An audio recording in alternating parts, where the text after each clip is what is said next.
Good morning, everyone. Welcome to the sixth meeting of our Workforce Attraction and Retention Task Force. Welcome, everybody. Thank you for being here today. For all those who had to make a long drive to be here, thank you for that. I just want to remind everyone to silence their cell phones at this time, and also want to see if there's anyone that had any recognition of special guests. Senator Wise. Thank you, Mr. Chairman. I want to recognize our new senator-elect that's coming from Christian County that's here with us today. It's in the back of the room.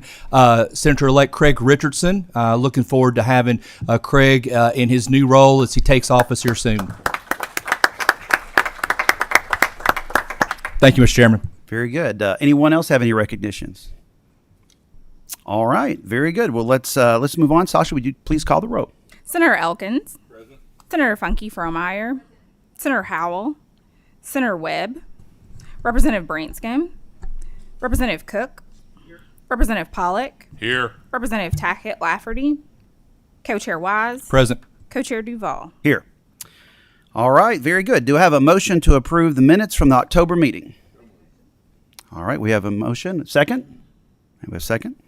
All right, all of those in favor say aye. Aye. Any opposed?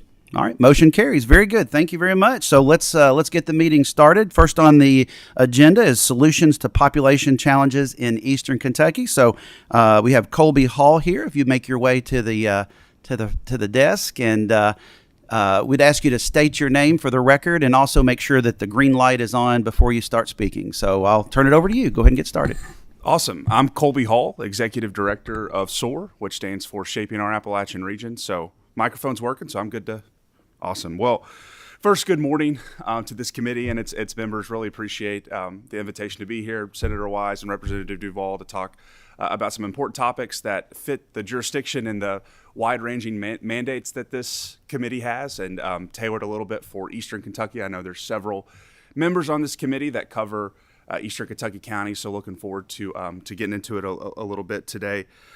For those that don't know what SOAR is, we're a wide-ranging nonprofit that generally our mission or our plans deal with increasing economic mobility and increasing population in Eastern Kentucky, especially for its most distressed counties, its most economically distressed counties.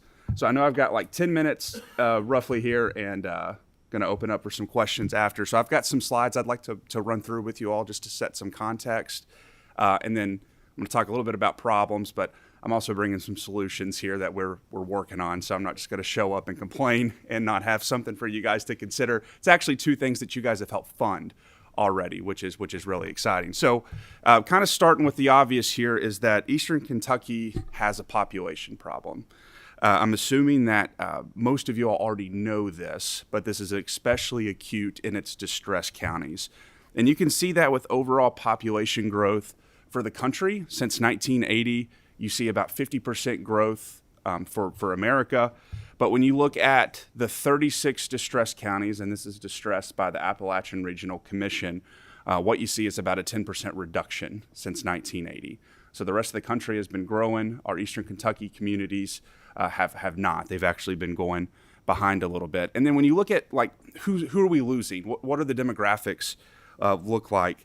Well, if you look at this slide, this shows a little bit of the demographic breakdown, which shows our population is aging faster than the national average, and we continue to struggle to retain our most skilled individuals, specifically skilled prime age populations. And this is something to keep an eye on. So I did want to show this. I know that this slide shows some data from the traditional industry that's attached to our region, and there's conversations and still some narratives around out of work coal miners. I just wanted to make the point that, that's not wholly true when folks say that. I think when you look at the decline of the industry as it's happened over the last 30 to 40 years, coal workers that were laid off, most of them have switched to new industries, have left, they've transitioned out. Most likely the individuals that stayed inside the region, data would show, as they fell outside of the workforce. But I think our bigger issue here, instead of focusing on out of work, is more long-term joblessness. So we're starting to get into multiple generations of families and individuals that have been outside the workforce. So they haven't been attached to an industry. People that have been in survival mode. And I wanted to point that out because you all know this already, but the coal industry is a shell of its former self, and the issues that we're dealing with are a little bit different than, say, 20 years ago in the region. I wanted to flag this just as some additional data. This is the prime age population. So this is really, really important when you think about community vitality and economic development and workforce talent attraction. Most communities are built on the shoulders of folks that are 25 to 54 years old. These are your prime wage earning years. These are, these are the people that you depend on to raise families, bring kids into the world. They're the rock. Now, nationally, this numbers remain relatively flat. This is a national issue that you hear people talking about in terms of population demographics. But you can see for our distressed communities, it has been on a decline in the same time frame over the last 20 years.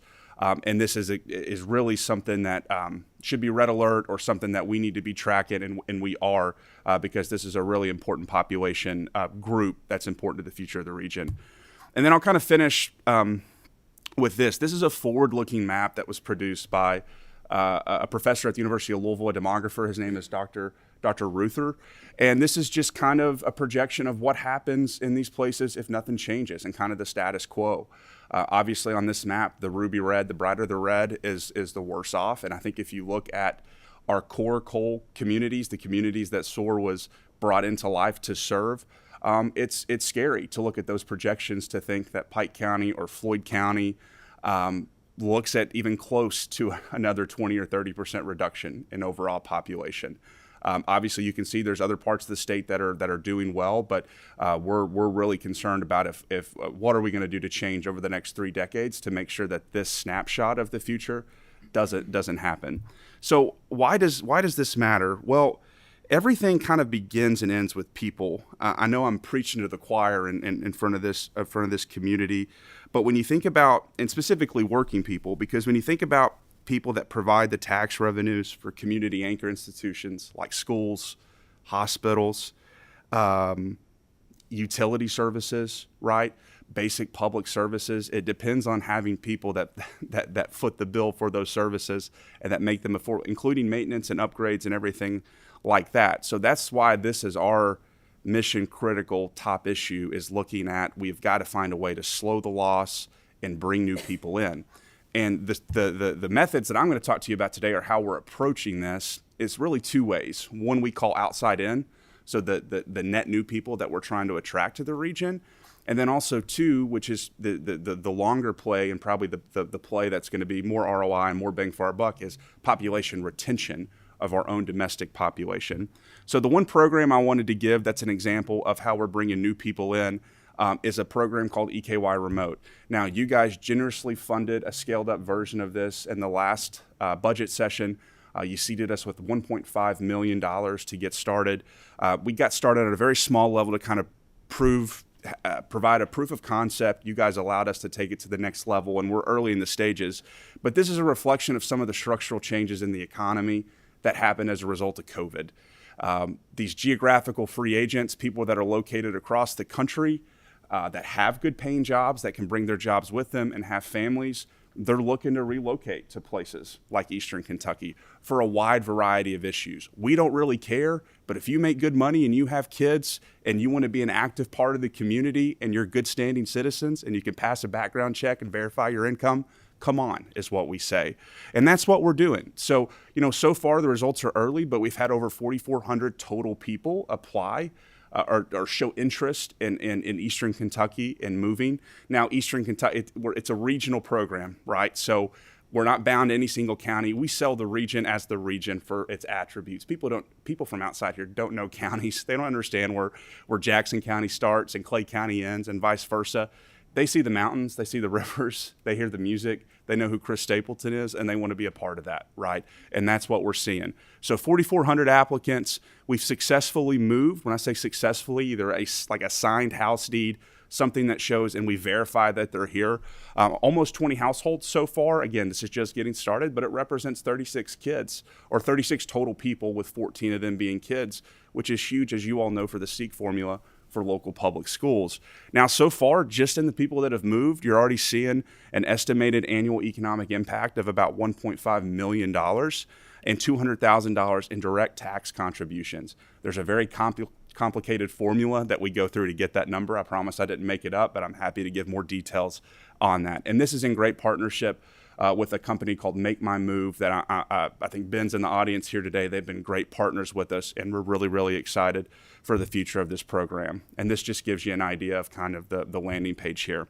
The second thing I wanted to talk about is this inside-out approach with what are we doing with our domestic population? Because here's the reality. If you look at the breakdown of the workforce, we have over 150,000 individuals, again, in the 36 distressed counties in the eastern part of the state. We have over 150,000 individuals aged between 16 and 64 years old that are not working and not looking for work. They've completely dropped out of the labor force. So what are we doing to activate them? When you talk to businesses, when you look at the economy and you think about the workforce shortages, we have to think about how do we activate our domestic population. We have bodies there, but it's very, very important that we navigate them back to full-time employment for a wide multitude of reasons, but nothing more important than to the individual that good paying work is good for. It provides purpose. It's a sense of self-respect and dignity that only a job where you can provide for yourself and your family can provide. So what are we doing here? Well, you guys were a big support for this program in the last legislative session when you appropriated $4 million in matching funds for a big application that we submitted to the Economic Development Administration through a program called the Recompete program.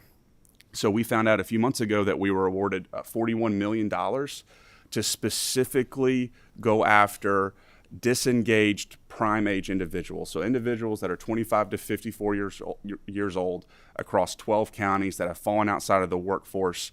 And this grant is going to provide a multitude of resources, supports where we're going to find them and bring them back into where the jobs are in sectors like healthcare, sectors like infrastructure related projects, and emerging opportunities in the remote workspace, right? Because we know there's millions of jobs that are open there and are available to our town as much as anybody else across the country.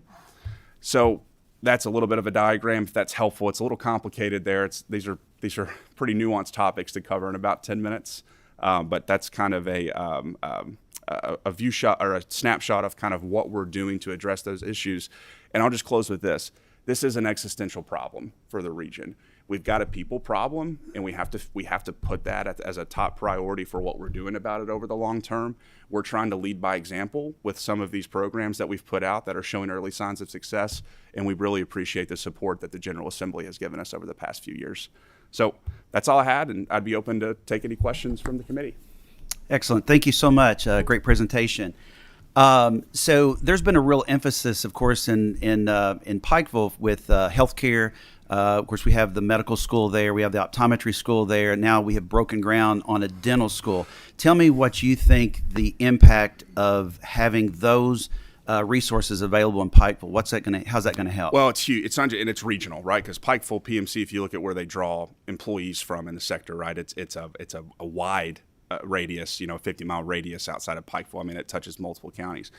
There's no question, Representative Duvall, that the healthcare is the number one job-creating sector in the region in terms of good-paying jobs, family-sustaining wage jobs, and it's there. So, I think PMC, ARH, some of our largest employers, they could probably hire 2,000 people today across a wide array of roles. So it's huge, and we have to continue to support that industry because that's base employment that we need.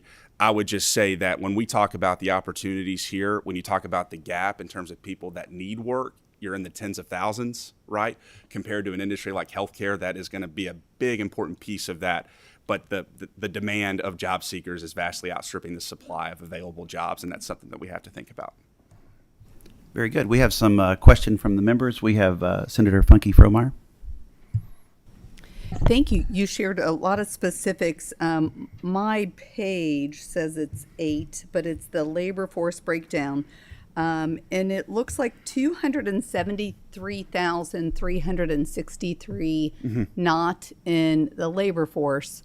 But you just made a statement that perhaps we don't have the enough employees for the employers. Yeah. So what I'm saying is it's a good point, right? Because it seems like that it should 273,363 perhaps available to work. And then the last line, it says 137,290 under 16 That's right. military and institutional. Yeah, so the quote I gave, I said around 150,000 individuals aged between 16 and 64. So I took that 273 number and took out the estimated 120,000 that are 65 and up. But the paradox there, right, Senator, which I think is what you're getting at, is you have employers that need employees. They can't find them, but we have tens of thousands of prime age individuals that are completely outside of the workforce. So these are folks that have found a way, and I'm not it's just that's the reality. We have a lot of bodies and folks that are there, but they're not filling these needed jobs in the region. So I guess that's part of my the riddle that we created this task force to help create some actionable steps. And I'm a little rattled on a very small scale. If you created a funnel that has 4,400 people in it, and all it spilled out was 46 people. Yeah. What on earth is happening in this filtration device? So what's going on here? What we're hearing, some barriers to employment. It's a good question. So we know childcare. I'm sure you guys have heard lots about the childcare issue, housing, transportation. There's a lot of those direct barriers to employment when you think about Eastern Kentucky communities and how the geography and the distribution of population, right? We talked about Pikeville, right? A lot of the jobs in Pikeville are in the county seat in Pike County, right? But the 54,000 people that are in Pike County are sprawled across this large county, the state's largest county, and transportation is a barrier that somebody in Belfry or somebody in Virgie, it may be hard for them to get to a job. So there's some of those barriers, Senator, but also too, there's a bigger issue here around the cultural and societal of making sure folks understand the dignity of work and fighting for hearts and minds of why employment is important, and then looking at some policy aspects of benefits. I mean, there's a lot that's factored into why those folks are on the sidelines. But your question's the right one. We don't have a people problem per se, a number of people. We have a people that are filling the jobs issue that we have to think about in our region. So are we perhaps providing them far too many resources from those taxpayers that are working? Well, and in addition, before you answer, because I really don't understand, because it seems like there's a whole lot of solutions that weren't acknowledged. $41 million grant. And what are we doing with that grant to attract some meaningful employers that will hold people accountable? But then are we, and I sometimes feel like I'm just doing the wrong thing by offering too many available resources and inspiring people not to pursue the dignity of work. Yeah. So I would say I don't have on that your first question. I'm not sure I'm just trying to speak to what the labor market data says. I'm not a policy expert in terms of that specific area, so I wouldn't feel qualified to make a statement that way. I'm just trying to provide some reality on the front lines. In terms of our grant, Senator, our launch date was 10/1, was October 1st, so we're just getting going, and it's a 5-year grant. But inside of that are some various 7 or 8 different interventions that we're going to try and test to try to prove to be some new models for activating this section of the workforce. And the idea is we're not going to solve the full problem in 5 years, but can we create some new engines and catalysts that show the viability to scale, right, and make a big difference? It's a big hole that we're in. There's no doubt about that. Help us know how we can help, but I didn't see anything that you were asking us for help on today. There's a lot of money, there's a lot of people, and it doesn't look like. How can we help it? You gave some great help. You gave some great help last budget session, right? You seeded the $1.5 million attraction program. You provided $4 million in matching share for this big federal grant that we pulled in. I don't really have an ask here today other than to kind of set some context of how we're trying to attack these things and that they're important. I would expect to come back and report on to you all on results and what we're focused on. And that's what we're moving into. We're focused on the execution phase. We've sold the vision, right? We went out and got these opportunities. Now it's on us to deliver and our partners with us, not just SOAR. I mean, this is bigger than, I've got a small team, right? But it's the people that we're going to bring alongside us along the way. Good. You've got a motivated workforce here. Yeah, that's right. That's right. All right, very good. We have a question from Representative Tackett Lafferty. Actually, I also have a comment that I'd like to begin with. Thank you for acknowledging all the opportunities we have at UPike now. And I think UPike is going to be one of our major attractions to bring people to Eastern Kentucky. I know right now we're also working on infrastructure for Bear Mountain. You know, UPike offers so many things in addition to professional schools. Now, currently, UPike shares a football field and maybe even their baseball field with Pikeville High School, definitely their football field.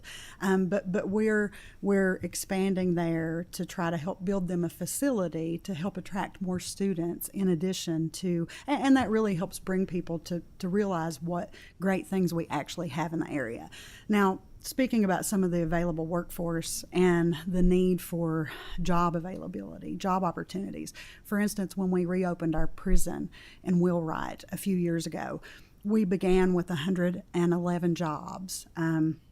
They had a job fair for applications at our local Big Sandy Technical College, and over 1,000 people applied for 100 jobs that were available, state grade jobs. Today, that prison actually employs up to about 250 people. So over time, we have been able to bring those folks into the workforce. And recently, as you know, we recently opened the doors to a new company in our area with over $40 an hour job opportunity for people like welders. SOAR, I do believe, had them an exhibit at our recent conference. Thank you very much. But, you know, there were only a very limited amount of jobs that they're going to be starting with. Since that company announced their opening in Floyd County, I have had a number of people reach out. How do I apply for the job? How do I see what the requirements are for this job? So I know that we have some avenues. I've been directing them. They've reached out to me in my office personally. And I'm sure other officials as well. So I guess my question is there going to be some sort of opportunity, maybe with some of this money, maybe just for advertising? Because what I've tried to do is refer them to the Kentucky Career Center. You know, and as we talked about before, what we wanted to do was not just make it a place for unemployment when you lose your job, but we want to make the Career Center a place to go when you're looking for a career. So is there some sort of way that maybe we can use some of this grant money to maybe advertise that people can go to the Career Center to look for available jobs? Or, you know, I've been directing them to the Career Center in Prestonsburg and to the company's website for their application process. But is there anything that SOAR provides that I might be able to send my constituents to when they're asking about career opportunities in my region?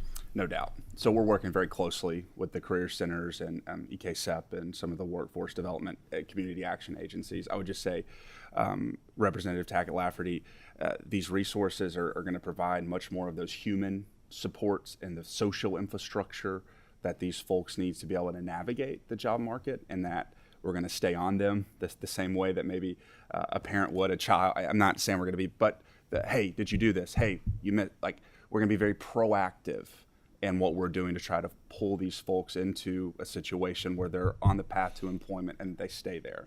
And if there is a step behind, which we expect for folks that come from these populations that face hurdles, like individuals in recovery from substance use disorder or justice-involved populations. They just need more people around them. So to your point, you can refer them to us. We're going to take referrals from those outside agencies. It's going to be very much kind of a two-way street. And it's all been designed for those types of folks that you're talking about, to make sure they get the information and we're sharing the burden with them, right? The burden just doesn't fall on their shoulders, because it can get complicated out there as you're trying to make the right decision for yourself and your family. So we're very much, the grant is going to provide some of those supports to get people what they need there. Well, I'd just like to end by saying thank you very much. Yeah, We've you're seen a lot of good progress with, as far as infrastructure, and like I said, our secondary schools. And even job opportunities. We're very hopeful in that aspect of our future. So thank you for all the work that you do in my community. Thank you. Representative Pollock. Thank you for your presentation this morning. you mentioned how beautiful it is up the hills of Pike County and surrounding areas. You mentioned Chris Stapleton. I'm a little disappointed you didn't mention Senator Philip Wheeler as an attraction in Pike County. That's for you to say, not me, sir. Just saying, for the record. I'll let you carry that tune. The Workforce Task Force, my understanding is, how do we get people back to work? Yeah. And obviously that's the big issue, sounds like, up in eastern Kentucky. And not just up there, everywhere. It's interesting, in my observation, is that the COVID money has been awful nice to have for investments. So now the question is, on these investments, what's going to be the return? And obviously, proof's in the pudding, so to speak. What time will tell. But it's important to know that you've got the workforce there. I've always said idle time's the devil's time, and when people are sitting at home doing whatever they're doing, getting a check, obviously drugs and other things can come into play. And we've had these conversations here in this task force this year. But my question to you is, obviously you mentioned the COVID investment. Is the infrastructure there that you see in your, as far as roads, as far as to provide that advertisement for employers to come to Eastern Kentucky? For sure. Well, thank you, Representative Pollock, for that question. I do want to say, and I think everybody on this committee knows, we have incredible people in Eastern Kentucky. We have talented people. We have hardworking people. I think we have people that, if given an opportunity, they will take that. So we believe that very much with this big new program that we're embarking on. You know, the infrastructure, obviously, roads, water. You guys are much more experts on that. I know those are long-term, expensive projects. I guess the infrastructure piece I would talk about that I am very excited about is the internet. And sir, you serve a district with great high-speed internet. And while the rest of the infrastructure piece may be a little bit more of a longer-term play as we get that ready, the internet is coming, and it's here, and it's now. And I think when we think about the imbalance in the number of job seekers we have and the number of jobs that we need in a short amount of time, I'm really excited about, as this economy evolves, the opportunities that are going to come via digital and remote employment. I'm not saying it's the silver bullet, but I think when you look at the data in terms of the number of jobs that are open across the country, across industries, across sectors, across skill levels, you're talking in the millions, right? It's the number that can move the needle. So I'm not exactly sure how to assess the infrastructure piece that you're talking about, other than it would be, if I could wave a magic wand, that would be one of my 3 wishes, right? But I'm very excited about how close we are with internet, and connectivity is good in the region. It's getting better. You have emerging technologies like Starlink that are going to be able to close the gap in those places.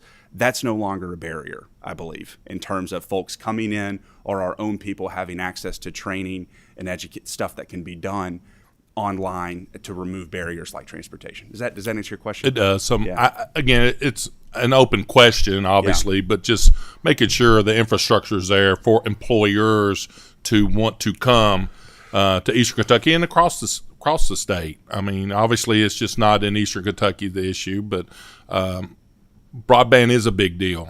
I pray for patience quite often, and my patience is very short, but whoever's in charge, and there's money out there, again, let's go. Let's get this in place. Let's figure out what to do. Let's get broadband in every home across this Commonwealth. That's a big deal for a lot of reasons, whether it's education, whether it's workforce, or whatever the case may be. So just interested to know, again, we've got these COVID dollars for investments for the good. We've also had COVID dollars to basically make sure everybody kind of stays afloat, and everybody's gotten used to having that. I'll go back to this, and I was taught at an early age that a paycheck is a pride thing. It's something that you get now. Anymore, everything's kind of automatic deposit and all that, but it's that great feeling to know that you've worked your tail off and receive that check in your hand, to know that you've earned that. And I truly think that's got to be part of the conversation to get people back to work and get that sense of accomplishment. So Very important. So, but thank you. Yeah. Appreciate it. We have a question from Co-Chair Wise. Thank you, Mr. Chairman. Colby, good to see you again. Appreciate your leadership that you're doing over there. Not so much in this committee, but also we've had in economic development this interim, as well as tourism, a lot about the tourism growth in Eastern Kentucky. Backroads of Appalachia. I can't remember my buddy, the Navy SEAL big guy. Eric? Yes. Sorry, I could not You're forget the only his- person, Senator Wise, that doesn't remember Eric. I remember him. I couldn't remember his name this morning. But also Red River Gorge. We've had them testify. A lot of good stuff happening over there. What's that doing, though, in terms of workforce and jobs? Other than people coming there and enjoying Miguel's Pizza and all the stuff that you got, as well as I know you got a lot of communities now with craft breweries and things that are popping up over there in Eastern Kentucky. What's that doing, though, for workforce? Can you answer that for me? So my read on it, I don't have, Senator Wise, the specific data in front of me that shows tourism related. I mean, I know retail is a strong sector in the region. It definitely is an important part of the jobs mix. I think you have to be careful, though, with retail, because I think there's a difference between obviously an entry-level retail-driven job and a family sustain. You need both of those in the mix. I think if you look at our current job mix, we're probably too heavy on the retail side for the types of jobs that we really need to reverse some of the but tourism is a super important part of this. You mentioned the gorge, you mentioned back roads. You know, we've got the Breaks Interstate Park, we've got Boone's Ridge happening in Bell County with the elk reserve, we've got lakes on the western side. I see those, my personal opinion is those are all doorways to the region. You know, if you have an attraction like Lake Cumberland that brings 4 million people to the gateway of Eastern Kentucky, the next phase becomes then, how do we get them deeper into the mountains? At the gorge, same way. How do we get them to go, 75 more miles or whatever the distance is to Prestonsburg and into Pikeville?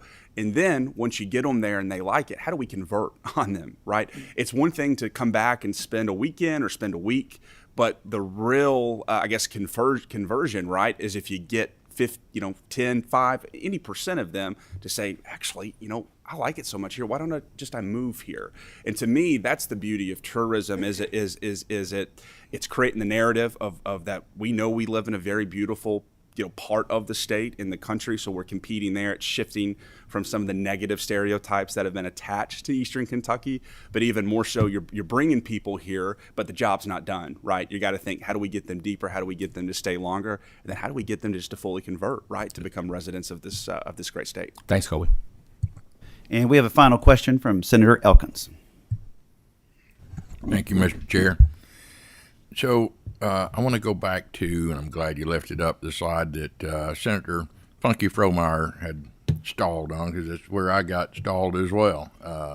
That's a staggering number that I see there, the not in the workforce number, or not in the labor force number of 73,363. That's actually more people than are in the workforce. And I know Eastern Kentucky people. I grew up there, so I understand them very well. And I know they're not working because they don't want to, at least a significant portion of that 273,000 folks. I would encourage us to figure a way to drill down into that number, those people, and figure out why it is that they've fallen into that category. And I know we can speculate and make guesses, but we have to figure out why they've fallen into that category and what we can do to help with that. And I heard you say that we're not going to fix it in 5 years, and I don't disagree with that. We're not going to fix it in 5 years, but in 5 years we need to figure out how to fix it. That's right. And what to do to fix it. So I don't really have a question, just a comment. Those 273,000 people are there's something there that's keeping them from entering the workforce. It could be that the jobs aren't there, but I think there are some jobs there. So just that's my only thought is let's drill down into that 273,000 people and see what we can figure out. Thank you for your presentation. It was an excellent presentation, great statistics. I love statistics. I'm a numbers guy, so thank you for that, and I appreciate the work you're doing. You're welcome. Thank you, Mr. Chair. Representative Cook.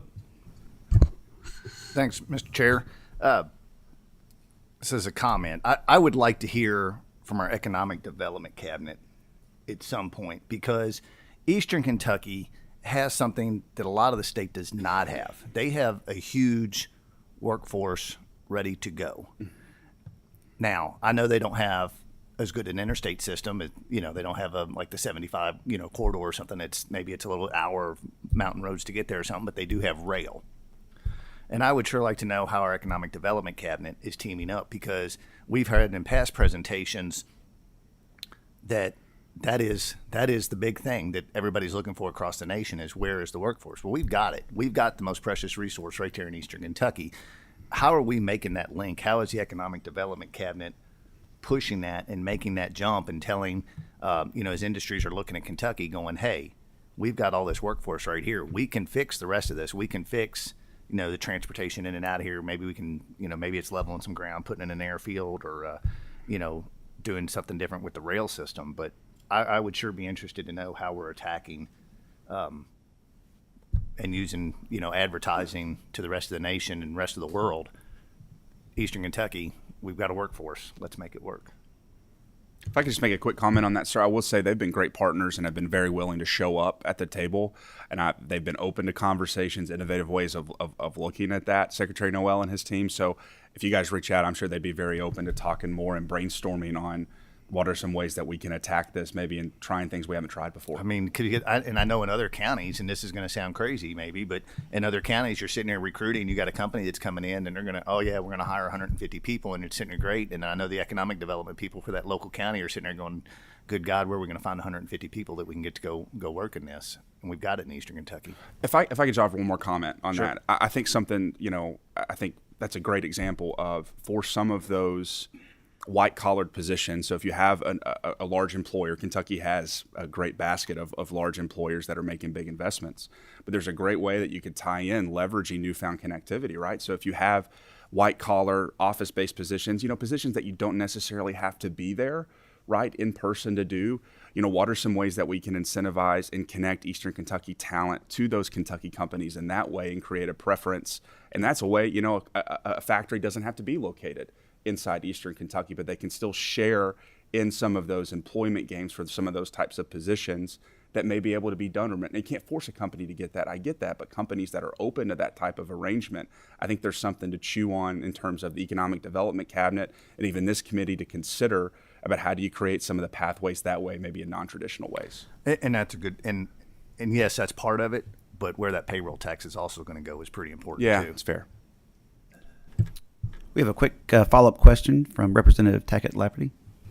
I just wanted to make a brief comment to end. Thank you, Representative Cook, for acknowledging that. Of course, since the decline of the coal industry, what we have seen is a lot of our workforce, some have stayed and aren't able to find comparable jobs in the area compared to what they once worked in order to raise their families. So they're having to relocate or they're having to drive. Many of these folks who have reached out to me since the opening of this one company in our district have been outside of Floyd County, who have once lived in Eastern Kentucky and are now wanting to find a way home. So they're saying, how do I apply for this job? And I think that one of the major things that you all were talking about, internet, I want to say thank you to my colleagues for the investment that we have made also in the Mountain Parkway expansion, because that, for instance, the company that just came to our small town, they transport 40-foot pipe back and forth, and between Salyersville and Prestonsburg, there's a 2-lane road. So that bottleneck that you're talking about, one of the investments we've made through the budget with the Mountain Parkway expansion through Prestonsburg, I think that's going to be addressed, and I think that that's going to be a big attraction for employers in addition to tourism. So thank you for that investment. All right, very good. Mr. Hall, thank you so much for your presentation. A lot of great information. We need to follow up on that. So thank you so much. So next on our agenda, we have Logan Aluminum coming. So we have Mr. Stephen Clark and Miss Teresa Hayes. If y'all would make your way to the desk. Okay, that's what I was afraid we might not be able to do that. And I'd ask you to, when you get seated, just state your name for the record. And before you speak, make sure the green light is on.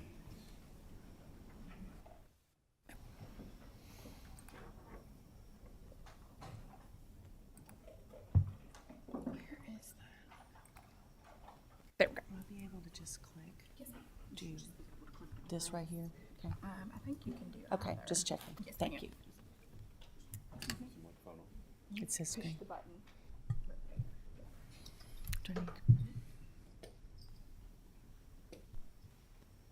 Good morning. I'm Stephen Clark, and I'm the president of Logan Aluminum. Teresa Hayes, the HR manager at Logan Aluminum. All right. Thank you. You can proceed. Okay. Thank you, Co-Chair Wise and Co-Chair Duval, for the opportunity this morning. Good morning to everyone. We're here to provide some information and really share the successes and challenges that we've had, or challenges that remain at Logan Aluminum. As I said, I'm Stephen Clark. I've been in the industry for over 30 years. As you might guess, I'm not originally from Kentucky, and I've been based mostly in Europe, relocated to the US just over a year ago, and proud to be in Kentucky now and leading Logan for the last 4 months.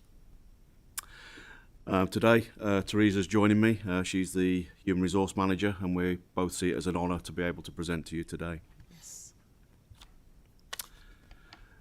So Logan Aluminum, we're proudly centered South Central Kentucky, named after the county, and I guess most people don't know the company so well, but I can assure you that you've definitely touched the product, and I'll explain why in a second. I have to thank you for allowing us to be here, and we're following the footsteps. Mike Buckington, who was the previous president, I know has done a lot of work in this area, and obviously I'm recently appointed, so I take over from him. We want to thank Chairman Petrie and Majority Whip Wilson, who's also been supporting us in Logan County very well. And we've had several meetings also with Co-Chair Wise along the way, representing Logan too. We're also very grateful that this is recognised as a need, although we're a very prospering manufacturing company. It does mean to say that we don't have looking forward and seeing our challenges in the future, and we're very pleased to be able to express those today. To give you a little introduction to Logan, we're a joint venture, and we're a joint venture between Novelis, who also have a presence in Kentucky, in Berea and in Guthrie, and Trios Aluminium, who are based out of Louisville. This is a shared ownership. They share assets, and we have about just under 1,500 workforce. We have about 200 permanent contractors on the plant, and then all of the services and suppliers in the local area. So we have a very broad impact, both locally and the surrounding area. And our estimation is that we probably touch around 5,000 people across our region. Can we go to the next slide, please? Yes. So, as I said, most of you will have touched our product, and as you will see from some of the branding on the right-hand side, now you will probably realise why. So we produce around 45% of the can sheet that goes into the North American market. There's also a lot of imports right now, but that's going to be addressed with some other investments, and that really becomes somewhat of our competition. I'll talk about that in a second. This year we celebrated our 40-year anniversary, so there was some inspired vision in the early 80s to build an aluminum plant that has stood the test of time, and my job in this role with the team at Logan is to ensure we set the foundation for the next 40 years. We want to grow. I think we've shown in recent time a lot of investment from our owners and a lot of commitment from the team in growing Logan and keeping it at the front of our industry. There are new facilities coming on stream, one in Alabama and one in Mississippi, and they are direct competition. Of course, when you're built 40 years later, you've got certain structural advantages, and we have to use our experience and knowledge. And you know, we're here today to talk about the workforce. That's the critical success factor in Logan, and we see that as our competitive advantage. At this point, again, I'll just run through the products. So beverage packaging is our main product, and that's been a long-standing product, highly recyclable. So it's a very both a fast consumer goods but also infinitely recyclable material. We do container industrial work for support the housing market with cladding and guttering and things like that. But also automotive. Aluminum growth in automotive has been huge in the last 20 years, and we also support that market. And you see the customers, it tends to be the higher end of the market, supplying into Ford, BMW, Tesla, and the like as they go through their lightweighting designs. So to talk about the successes and challenges of workforce, I'll hand over to Teresa. Okay. Thank you, Steve. We're really glad to be here today. Steve went over our plan, our business, our customers. I want to really tell you more about our people and what we do in that area of development. Like Steve said, our engaged workforce is definitely the key to our success. They drive the safety, quality, and production performance that we have. And really, when we planned at the plant 40 years ago, we didn't just plan the equipment and the building itself. We had to plan the work systems and the culture that we wanted to have, because we do think that's the difference maker that will sustain us over the next 40 years. The team members, we work off of 10 guiding principles. That's sort of our baseline work system. And that is where we expect all of our team members to serve as business partners. So they're the ones making the daily decisions for their shifts. They rotate through different positions of personnel reps, safety reps, production reps, and they make the decisions for how they're going to operate their shifts, who's going to get to take vacation.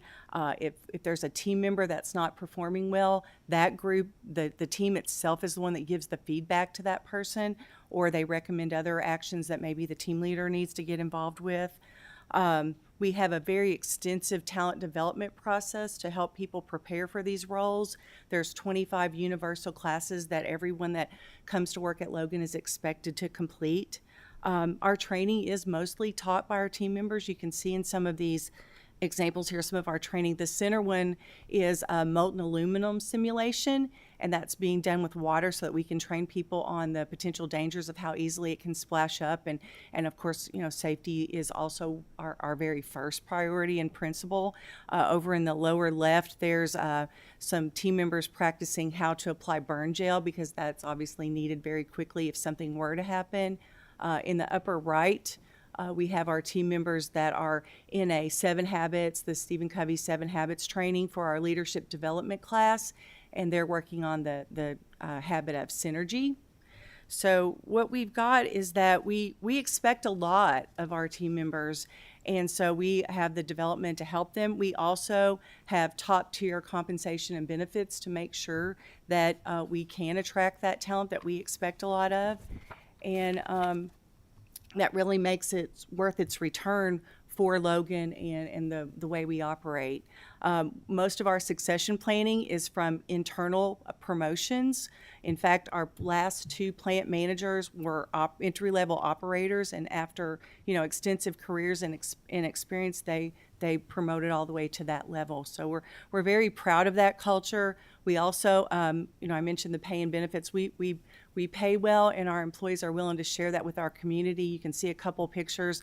The upper left is we have a United Way Day of Caring, where we invite people from the local active adult daycare center to participate in fishing at our local pond that's out in front of our plant. So that's Chucky. He comes every year.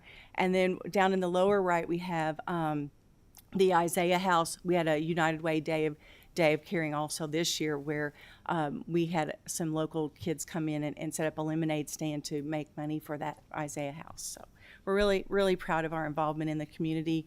We recently completed our United Way campaign, and our team members gave over $450,000 to our local area for the United Way. So we like to give back also. Now, as far as our involvement in workforce, we've had a lot of favor from our owners in the last years. Our capital investments have exceeded $1 billion since 2016. That increased our employment levels by 477 team members, and we're now at production capacity of over 2.5 billion pounds of aluminum. So to meet that demand, and getting that workforce. It used to be that we were such a premier employer, people were waiting in the wings to get an opportunity to work at Logan Aluminum. But as we all know, life has changed, and the workforce, we talked about the labor shortages, the retirements with the baby boomers, and and of course in our region, the South Central economic development is really on a boom. So we're more like Representative Koch was saying, that it's like, where are we going to get these people when we find out a new company's coming? So we, of course, are always worried about the new companies and will they eat into our workforce? So we want to work to retain those, especially as we face this new competition in the industry. We've had recruiters trying to, solicit our people from there. So we're being very, very careful with our workforce issues. It's at the forefront of our priorities at Logan Aluminum. And so we've really reached out to do our part to collaborate locally, regionally, at the state level. I've put some logos here of a variety of places that a variety of agencies that we work with to make sure we're doing our part and that we're involved and that we stay abreast of workforce issues. I think after us, there's a representative from the South Central Workforce Development Board as one of the persons giving testimony. So we're involved with that group. For the SCK launch, that's an 8th grade hands-on career fair. It's a very good model of getting people engaged. And of course, we want to spotlight the manufacturing sector. We're involved in our local KCTCS, which is Sky CTC. We have mentors in the classroom at a lot of the local schools. We recently, this year, we did a state-approved apprenticeship so that we can have a pathway for students to come directly out of high school into Logan Aluminum. We're just getting started on that with the graduates from 2024, and we're really, really pleased with that pathway. Previously, we preferred that people had at least 3 or 4 years of working experience before starting at Logan Aluminum, but we felt we were getting a gap there and need to make sure we can have a pathway directly from the high school. So to do that safely and train them accordingly, we went with the apprenticeship program. Let's see what else we got. And we obviously in manufacturing want to spotlight career and technical education.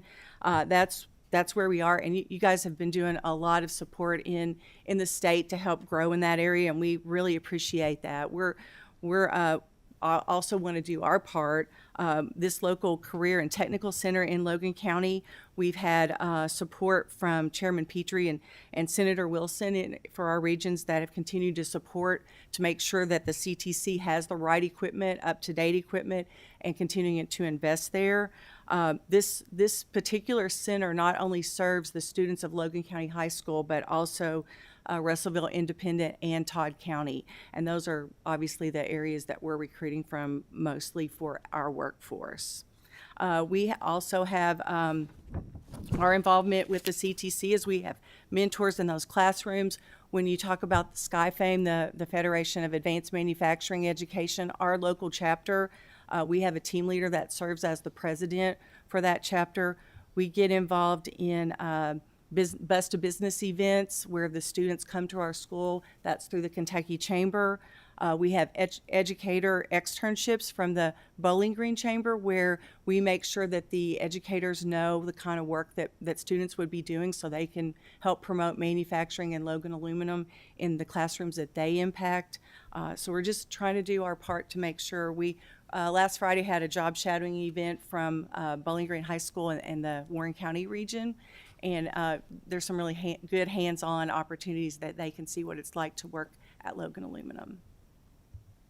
Now, when we move into really just supporting manufacturing, and quite frankly, the workforce, we know that there's more work to do. Obviously, you guys established a special task force to do that, and so we want to just shine a light on manufacturing. It's no longer the dark, dirty, dangerous picture on the left-hand side.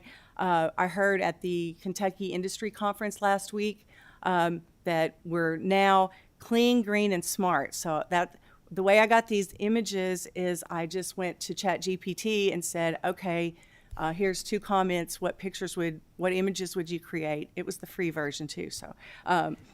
So anyway, we we really do have this going on in our region, and that's one of our biggest concerns right now is new technologies to support Industry 4.0 and 5.0 are going to feature robots, AI, big data, and we got to have a workforce that's going to be able to do that skill set. So really, it changes all jobs, all of them, regardless of what level you are in the organization and what industry of manufacturing you're in. But we want to help educate our future workforce and our current workforce for that. So we do ask for your participation and continued investment in career and technical education. That's what we would like to ask of you all. We also are committed, of course, to doing our part. So if you need us in the classroom, if you need us somewhere else, certainly some amount of financial investment maybe, right? So, and I'll just leave it that here's what clean, green, and smart looks like in Logan County at Logan Aluminum. Safety starts with a clean, organized workspace. So you can see our coils, aluminum coils stored there. The lower picture is our 40-acre wetlands. That's a natural filtration system for our wastewater. And then over to the right, that's a peek into one of our pulpits where an operator is in our cold mill is rolling the aluminum to the customer specifications. But we want to thank you for your time today and listening to us. We appreciate this opportunity to come before you and spotlight our company, our industry, and our region. And we invite you to come visit us. Come see us in Logan County. But until then, we want to answer any questions that you have. Thank you so much. I grew up in Muhlenberg County, so I remember when Logan Aluminum was being built back in the 80s. And so it's been a great partner for the region in terms of the employment. You guys have really helped that area to grow. And so I know you draw from a lot of the surrounding counties. And so my question for you would be, what type of skill or trade degree is most needed right now for you and for other manufacturers? Where should we place our emphasis? For sure on the career and technical education. We want to stay with the basics of, mechanical, electrical, but definitely it's moving more to automation and digitization, which Steve has a lot of experience in that. So you want to add into that? Sure, yeah. I mean, before I did this job, I worked for Novelis, who's one of the owners, and I spent 5 years working on Smart Factory for Novelis. So it's really about, that next level. So you've got you let's call it traditional skills, electrical, mechanical, hydraulic, pneumatics. And it's going beyond that to use sensors, data, big data, AI, all these. I know it's very buzzwordy, but there's a reality behind that should drive efficiencies, effectiveness, getting closer to customers, making jobs more meaningful, really. And so it's really about adding that layer, and industry 1, 2, 3. We're talking about 5. We're not even done with 4 yet. And the speed is just accelerating, so that skill gap is emerging overnight almost. So that would be my sort of real, don't lose anything we have, but let's get the next layer in place. Very good. We have a question from Representative Cook. Yes, thank you, Mr. Chair. So let me put a little background to this. In Bourbon County, we've got several businesses, several industry that are feeder industries for Toyota. Large employers, 750 people. And our EDA, we're really trying to bridge that gap between our education. It's like there's a wall between education, what's going on in our education system and what's going on in industry. And we've been very much trying to bridge that gap. We've brought members, we've got our school superintendents now sit on our EDA board, and we're just trying to bridge that gap. And one of the things we're trying to do right now is create a tech school in the county that'll directly serve our industry. So like a feeder program, so that you graduate from high school and then you're walking straight in. So my question is, it sounds like you all have been very successful with your relationship building with your high school. And so my question is, how did you foster those relationships? When you're talking about your 25 talent development classes, are those things that can be taught while they're in high school, and so that you're working there, so that you're graduating and you can step right into this $22 an hour job, whatever your starting pay is there, so there's no gap in education to workforce. And then and you might not be able to answer this, but is there any, and maybe this is a question for some of our A&R people, but can you have private investment with public education systems? So can you have an instructor, somebody that you're paying, if a company was willing to do that work in the high school and instruct there, or can you put any kind of investment into a building for a training facility? So just my question is, how did you do it? Well, we're mostly mentors in the classrooms. I do think there are some, background checks and different protocols to be able to actually teach in the school. We do have some people that work for us that have been adjunct professors at some of the local technical colleges and the CTC. So I don't know the exact details of that, but I'm certain that can be done, and I'm certain there's opportunities to also improve that. I think with the 25 essential classes, the universal required classes that we teach in our talent development program, those are a lot of, some people call them soft skills. I think they're more essential skills. And I think that's related to, giving and receiving feedback, ability to resolve conflict, certainly critical thinking, as well as some technical classes, and I think those could easily be taught at the high school and career and technical college level. And I think that is some of the skills needed to move us to the digital age that we're talking about, being able to make that work. Did I answer? Oh, the collaboration. We definitely have taken advantage of the things offered by the local agencies, and our region has been very collaborative. So the seats at the table, like you talked, the educators at the economic development boards and things, that's been involved in our region for quite some time, and we became a part of that because we had to spend some priority time on workforce. So I think starting there and then branching out, and people, you can tell that the educators get very interested in it because they want their students to be successful, and they want them to be in good careers. So they'll promote that for you, and it just, I think, grows over time, but it's a really good system. Thank you. And how well would you say, are your teachers, are they coming and touring the plant and understanding what's going on there? Yes, there's that's when I mentioned the educator externship. That's exactly what it does. And they come from all the different regions. A lot of times it's in the summer. They use it as PD days to get some development there. And then also I've seen where they will, I think it's the Sky CTC maybe sponsors a day where they can actually do hands-on work of how it, the kinds of jobs that the students might get into. And so that helps them better customize and give career guidance for those kinds of different kind of jobs that are in the region. That's awesome. Can we borrow you to go around the state, talk to every county high school? And Steve says that. But you are welcome to come visit because there's a lot of people with a lot more information than I have. Thank you very much. Thank you for being here. Yes. Senator Funky Fromeyer. Mr. Clark, welcome to Kentucky. It's an absolute pleasure. I'm already thinking of completely staying here. So good. Let's lock you in on that one. Mrs. Hayes, you had shared, and thank you for all the creative work that you're doing. A couple questions relative to your total workforce. I was curious, but also I've got a 14-year-old daughter, and she is so hungry to work. She does all the things. How have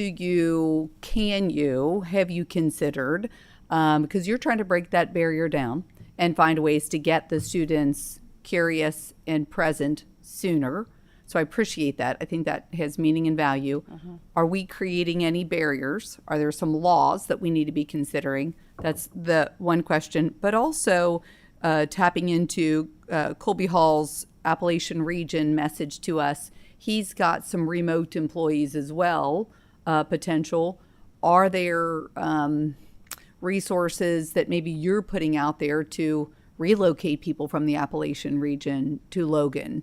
Can you talk a little bit about your methods there? Yeah, I can tell you a couple things. I'll start with the barrier, what was the question was the getting awareness for young people in sooner. Yeah.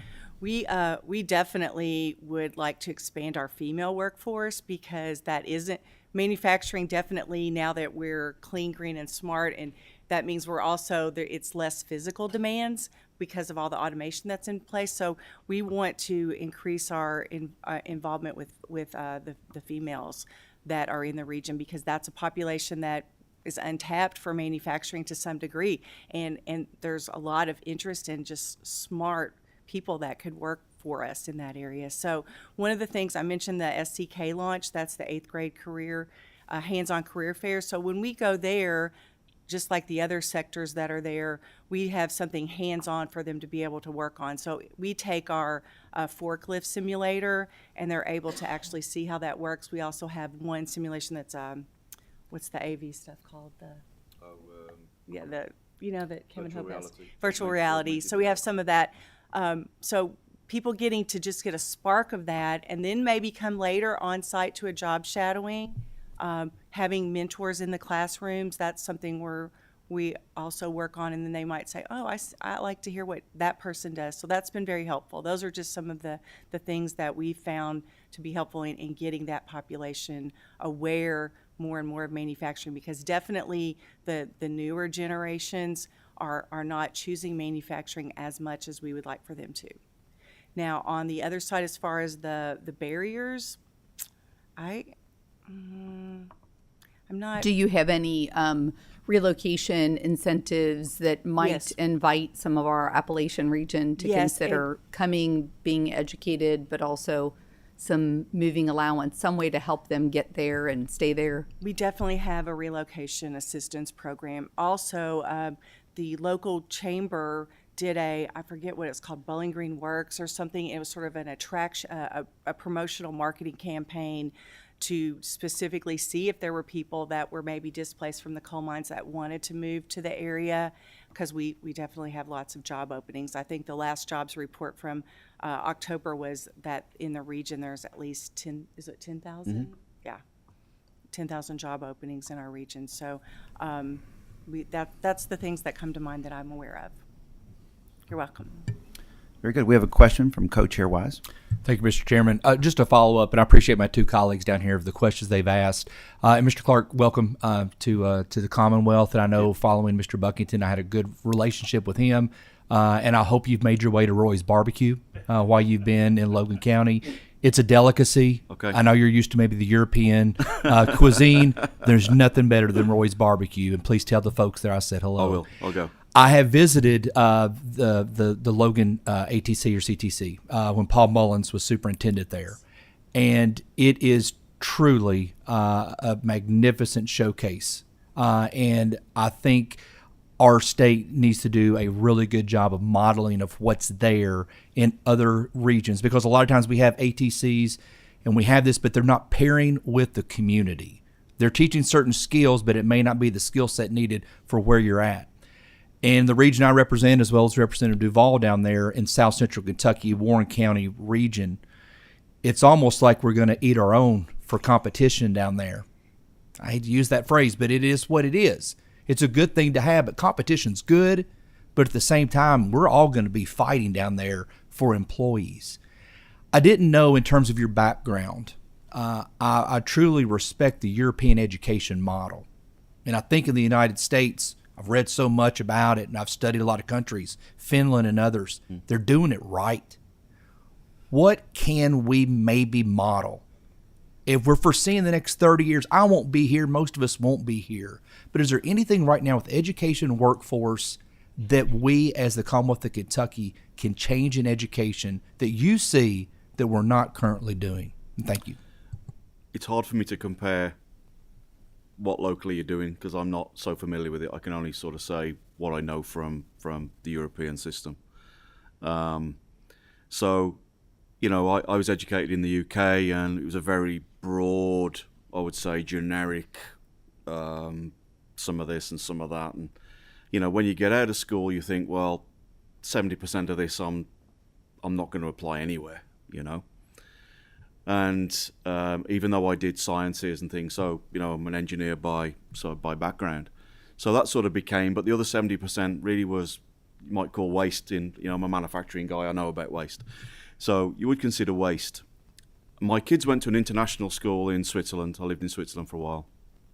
And you were talking about the skill sets and the interpersonal skills and the curiosity and inquisitiveness and developing those things. So there's the, if you like, the personal side, being effective at work and what that means. So I think that wasn't within Europe, but it was a different style of school. And then the other side is how, and we don't want to narrow kids down too early, obviously, but I think the curriculum has got to reflect the market or the future market. And so I think there's been a lot more bias towards STEM. I think that STEM translates here too. There's been a lot more bias towards STEM in the curriculum.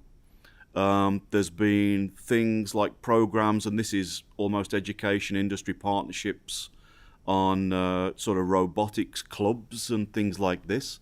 So it's not just the curriculum, it's the extracurricular opportunities beyond sport and the normal stuff, let's say drama and arts, maybe go into some other areas of extracurricular development, and providing those opportunities. So, and I would say they narrow down probably a little earlier in Europe into career tracks, if you like, or certainly sectors. So those would be the main differences or the things that I see that help.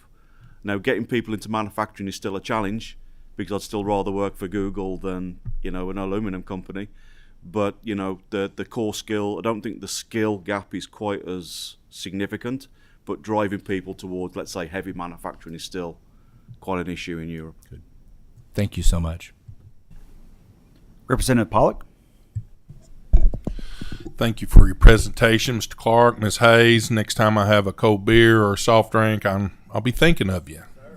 I'll be thinking of you. And recycle a can. Yes. Yes. I'm going to change it up a little bit. And you may have mentioned this number. How many of you guys employ? 40 and 80-ish. Retention. I'm going to go kind of change it a little bit. We talk about workforce and getting people back to work, but I'm going to talk a little bit this morning and I need some advice on retention. Not questioning what your all's retention level is. I want to tell a quick story. One of my constituents, he and I was talking, been at a factory for 12 years. Started out $12, $13 an hour. Now he's up to $22, $23 after being there 10 or 12 years. He shared the story of, hey, they're hiring people off the street making $18, $19, and now I'm training them. And so he's kind of like, what's up with that? And I really didn't have an answer. And I'm not sure, sorry about your luck. It's just the times we're in. And I'm just curious to know if you've got any advice to kind of talk about that and that morale of your workforce that you have. There's a lot of factors in play. Don't get me wrong, leadership and benefits and just the environment that you're working in, the people in that environment. But the morale of our workforce, is kind of somewhat, after I left that conversation, it's a little concerning to me. So again, I guess it's a comment, but a question of just giving me some advice to kind of, because I think it's happening a little bit on those folks that have obviously been there for a while, and now you're getting people that you're hiring roughly pretty close to what they're paying now. I got a couple of things to offer up. Really, we struggle with that to some degree also. I think the internal development programs that we do can keep you re-energized and maybe have opportunities to get more engaged. Our work system in itself that was designed from the beginning to be an engaged, high-performing team workforce, it really lets people make decisions for their jobs. So the more involved they are, I think that keeps the morale up. And then we have rotating positions where they take 3-year cycles through different, it might be a safety specialist, it might be a process tech job, just depends on the area. But I think creating pathways and opportunities to re-energize people, get them more involved, do some cross-development, work in other jobs, kind of reduces some of that. I'm doing the same thing and over and over. So I don't know if that maybe would be helpful to consider something like that. Certainly, we also offer education assistance if they say they want to take a total switch. We do have one program. It's called our General Technician in Training. That's our maintenance people. And I mentioned that we promote from within. So we have a program where we do incumbent participants in the SkyFame program. So they can apply for opportunities for us to sponsor their education to become a maintenance person if they're an operator, and we may be able to expand that to other kinds of jobs. But that's really a very popular program for people to get involved because they can go to school 2 days a week. They work on the job 2 days a week doing the things that they're learning at the Sky CTC, and so that's something for them to look forward to. So I think you have to look forward in today's world a lot of pathways of how to keep people happy if you want to retain them. Yeah, Mr. Chair, one more question. Sure. Can I add a comment? Yeah. So, I mean, we started to discuss, I've been there 5 minutes, but we started to discuss this, and, low turnover, high retention has its pluses, of course, retaining the skills, knowledge, experiences, and so on. If you like, the challenge of that is potentially boredom, okay? And I've been doing this for 20 years. What next? I want to keep developing, and Teresa's touched on that in terms of the first 5 to 10 years. Then what? And we do offer, obviously, progression through team leaders and so on, but we've started to talk about, we talked about Smart Factory earlier, the ceiling needs to keep moving.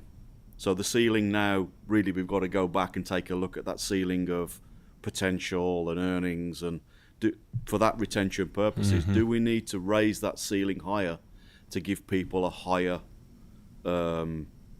aspiration?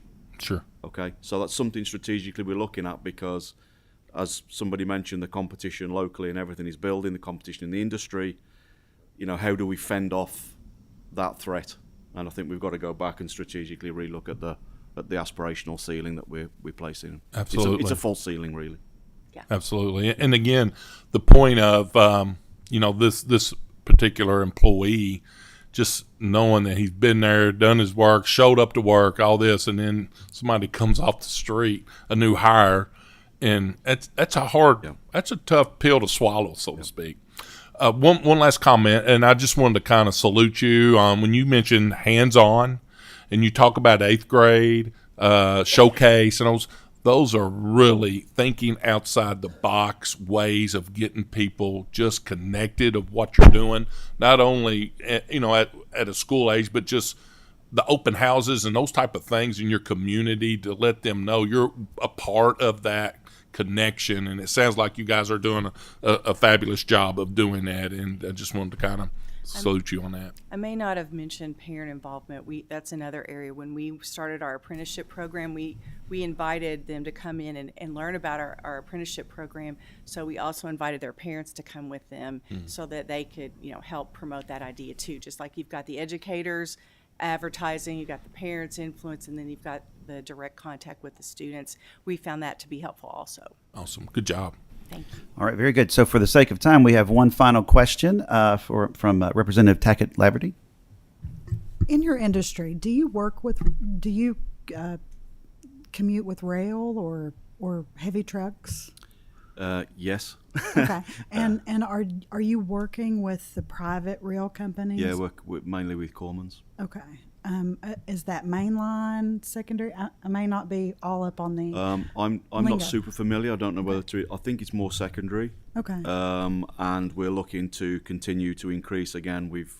On the economic development side, we're working on that side as well to strengthen that and take away from roads. It's more, cost wise, it's not a huge advantage, but the convenience, the everything around it is really good. Customers also appreciate it more. It's more efficient from a people point of view. So there's lots of reasons to do it. So we step by step, long-term plan to continue that.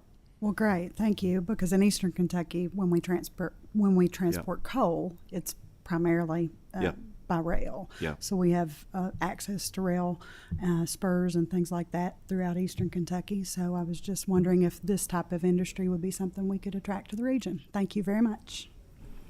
All right, very good. Mr. Clark, Ms. Hayes, thank you so much for being here today and sharing with us.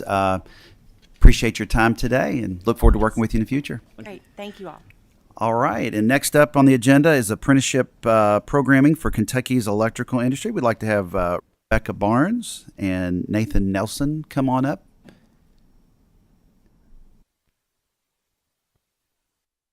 And when you get seated, make sure the green light is on to begin speaking. Just introduce yourself for the record, and you may proceed after you introduce yourself.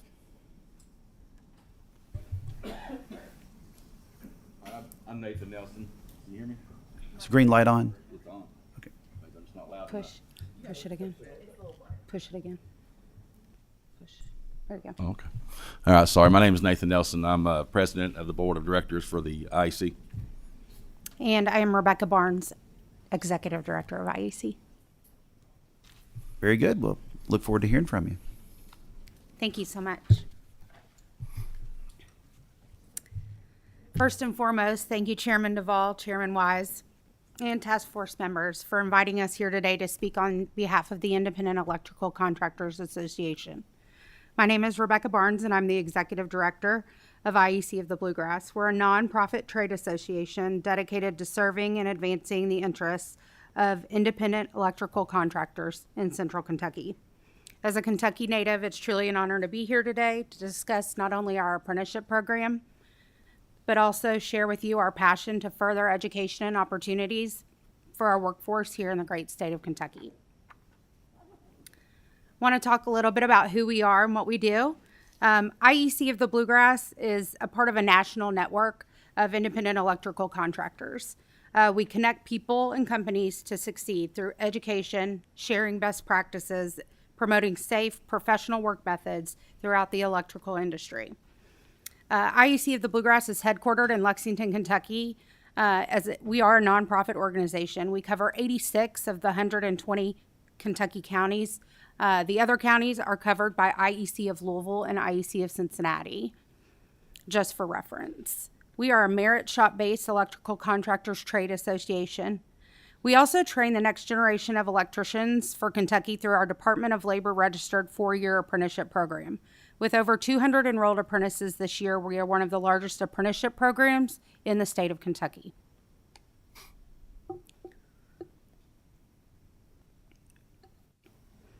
IEC operates with a wide span of resources, including that apprenticeship training that I was referring to. We also recruit workers for our contractor members, and we also provide additional member benefits to each contractor. Our mission aligns with Kentucky's broader economic and workforce goals to equip a highly skilled electrical workforce that meets the demands of a growing state economy. Our employer-driven training programs support the development of skilled workers who are safe, knowledgeable, and dedicated to quality craftsmanship, contributing to a reliable infrastructure across the Commonwealth. Our apprenticeship program is a 4-year hands-on and classroom-based model accredited by the U.S. Department of Labor. The Earn While You Learn model ensures apprentices are compensated for not only on-the-job experience, but also while attending evening classes that accommodate their schedules. Training costs are covered by their employers, reducing the financial burden on the students and ensuring taxpayers do not bear that cost of their education. IEC apprentices are able to secure their electrical journeyman license after completing 4,000 on-the-job training hours and 2 years of school. This is 2 years earlier than someone that is not associated with a registered apprenticeship program.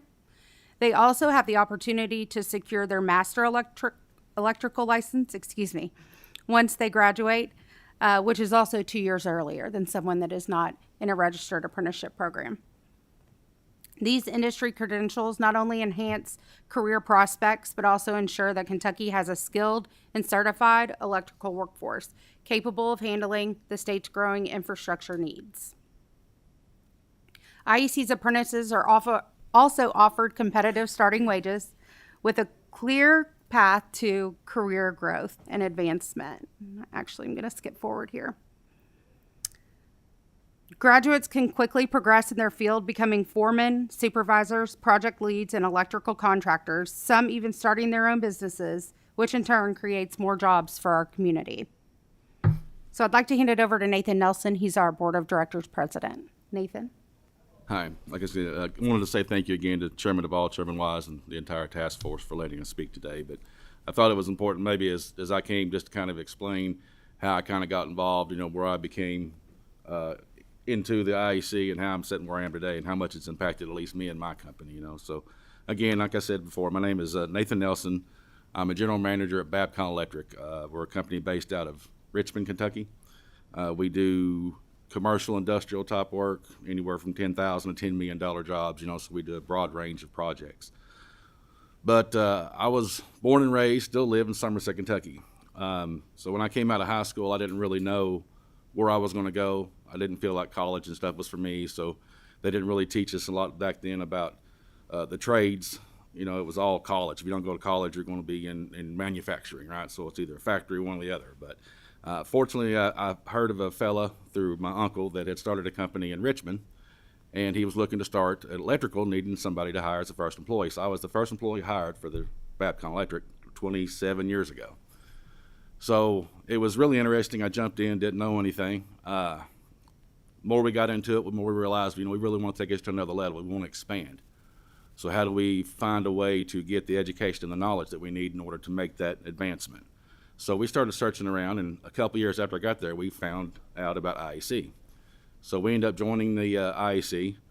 I really jumped in head first, really excited, interested in what they was teaching us. Everything was so new to me. I was young and ready to go, and ended up being one of the top students in the class, went on to represent us at a national level. It really just made a difference in me and the advancement of our company, I guess. It made us more professional, made us more able to offer more to the communities and stuff around us, I guess you could say. So over time, after we graduated, or after I graduated, I decided I wanted to still be involved with it. So, it made enough impact to me that I wanted to start helping, teaching back. So I taught for, I think, 7 years as an instructor for the program. And the more I taught, the more I realized what an impact the program was for, and what an opportunity, basically, that it offered to some of the students. So it really kind of stuck with me. So as I got older, my kids got older, I needed to spend more time at home, so I had to step away from the teaching, but I still want to be involved, so I became a member of the board. And so as times went on, I've worked my way up through the board to where now I'm, like I say, sitting president. So for us and for our company, I look back on it and think, I was surprised as a kid, 18 years old, if you'd asked me, where are you going to be at this age, and are you going to own a company one day? I would have said, oh no, there's no way. I don't have that ability. But I think through the opportunities that the IEC's given us and through the company that I was involved in, I've now become part owner of the company. So I use this as an example to anybody that we hire, especially the new apprentices and things that we work with. We bring them in, they tell them my story, kind of like where I came from, where I felt like I was lost as a young man. And as I got older, now look where I am. And I use this as an example for them. If you take your career seriously, the sky's the limit. You can go wherever you want to go. So for us, like I say, looking back on it now, I think, one of the reasons that we are such a successful company in Central Kentucky now is because of the IEC and what it offered us, the education and the knowledge that we was able to bring out of that. So that's a little bit about how I got involved with it. Again, like I said, I know she's got a little more to go over, but I just want to thank you guys again for letting us speak today and explain a little bit about our organization. Thank you. So one of our challenges is attracting young talent to skilled trades and awareness. Clearly, you guys know the pain points as well. Many students and parents remain unaware of the lucrative and rewarding careers available in fields like electrical work. We fully support increased efforts to introduce trades education at a high school and middle school level. We are very proactive in reaching out to local educational institutions to promote the electrical apprenticeship as a viable alternative to four-year college degrees. We participate in a multitude of career fairs. We provide presentations, whether in person or in Zoom.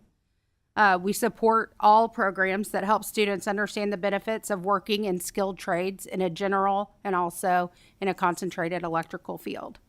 We've recently received some local grant funding that is going to allow us to build a trailer of hands-on labs that does include a VR system and activities so that we can take it with us as visual exercises when we visit those middle schools and high schools. throughout the state. We want them to know that electrical work can be engaging, but also fun. Let's talk a little bit about workforce, since that's why we're here today.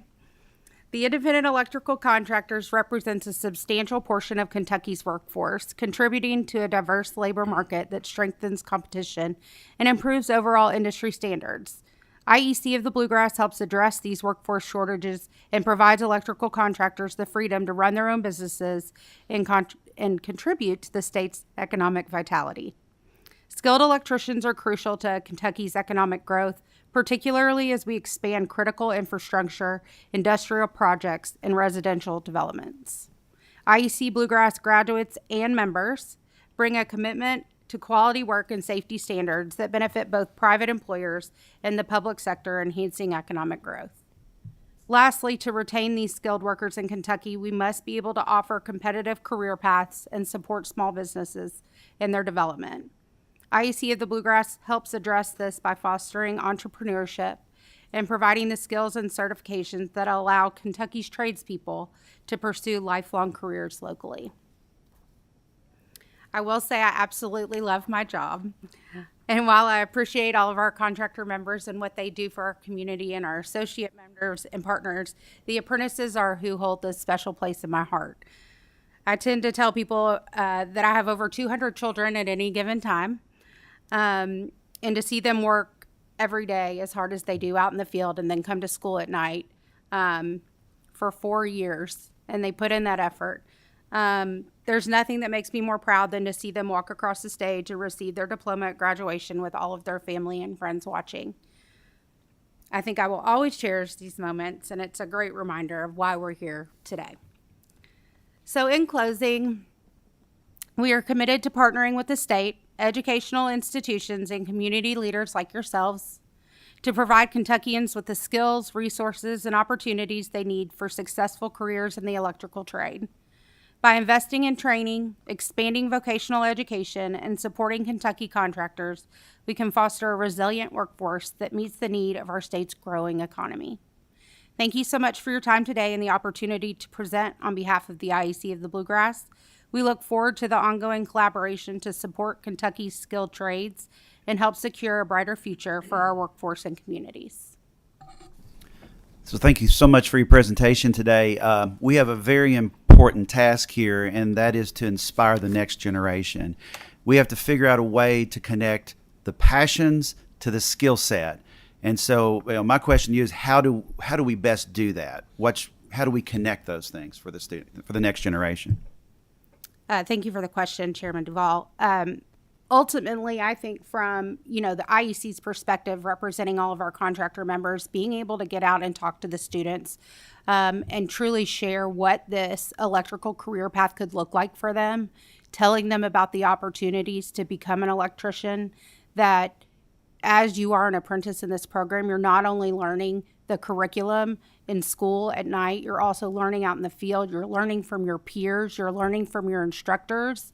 And I think that's the one thing we get really excited. We try to take contractors with us, but we've kind of shifted and have started taking, with their blessing, their apprentices with us that are a little bit younger and can relate with them, but we take them with us when we go to these presentations. We take hands-on things that they may do in the field, and we make it super simple, but it's really cool to do. And so they're like, ooh, what are they doing at that table? So we try to engage them as much as possible.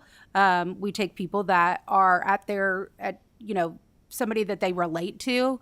And then we share the opportunities with them. This is not a typical four-year college opportunity. This is something that you earn while you learn. The first day you walk on the job site, you're getting that paycheck. And then ultimately at the end of the day, when you graduate, you don't have any debt. And so that's something that we offer, but at the same time, keeping them engaged and making sure that they know who we are. Our biggest goal right now is getting out into each of the school systems to make sure that everybody knows who we are and what we do. And so they say, oh, there's that electrical school, they're back again. That's always going to be an option in the back of their head. And the earlier we can get there, sign us up. Very good. We do have a couple of questions. One from Co-Chair Wise. Thank you, Mr. Chairman. I'll be very quick. I know we have another presentation following you all. So looking at the slides, it says here your largest first-year class was 88 apprentices, and the 24-25 next class, 202 apprentices. When did you all start? I didn't see and how long has IEC been around? Was that the first year in terms of the creation of IEC, or? Those are the recent Okay. numbers. So as of right now today, our program has 202 apprentices, which is by far the largest class. Last year, we only had 164 apprentices. Gotcha. This year was our largest first-year class. We started with 88 first-year apprentices. Fantastic. Are you all tracking your retention of how many are graduating or how many are still employed after they leave? Absolutely. Our retention rate is 95%. Fantastic. That's all I needed. Perfect. All right. Very good. We have a question from Senator Funky Fromeyer. So I'm the Senator of Northern Kentucky, Campbell, Pendleton, Bracken, and our Builders Association asked that we legislate, and I think that we did hopefully accomplish to reduce some friction, but I don't fully understand if we did or not. The request was if a student is part of the Area Technology Center or they are getting some experience while they're 16, 17, maybe just shy of 18, can that translate into your program? And then what age are you inviting people into your program? Absolutely. So, two answers for that. So we are working with all of the local ATC, CTC schools and our local track program. And ultimately, we all sit at the table to help create this program. And once they go through it, they could ultimately take our first year bypass exam up to our second year bypass exam. So they could come in from high school ultimately as a third year student. All opportunities that we welcome. The track program has been a huge push for us in regards to getting it into more schools so that they can start participating in that. And then in regards to of how it's connecting it is ultimately the schools are the ones that have to sign up for these programs, but we are there to kind of help them. And I think that's the one thing, that we need the most help with is getting it into the schools. You're welcome. Senator Elkins?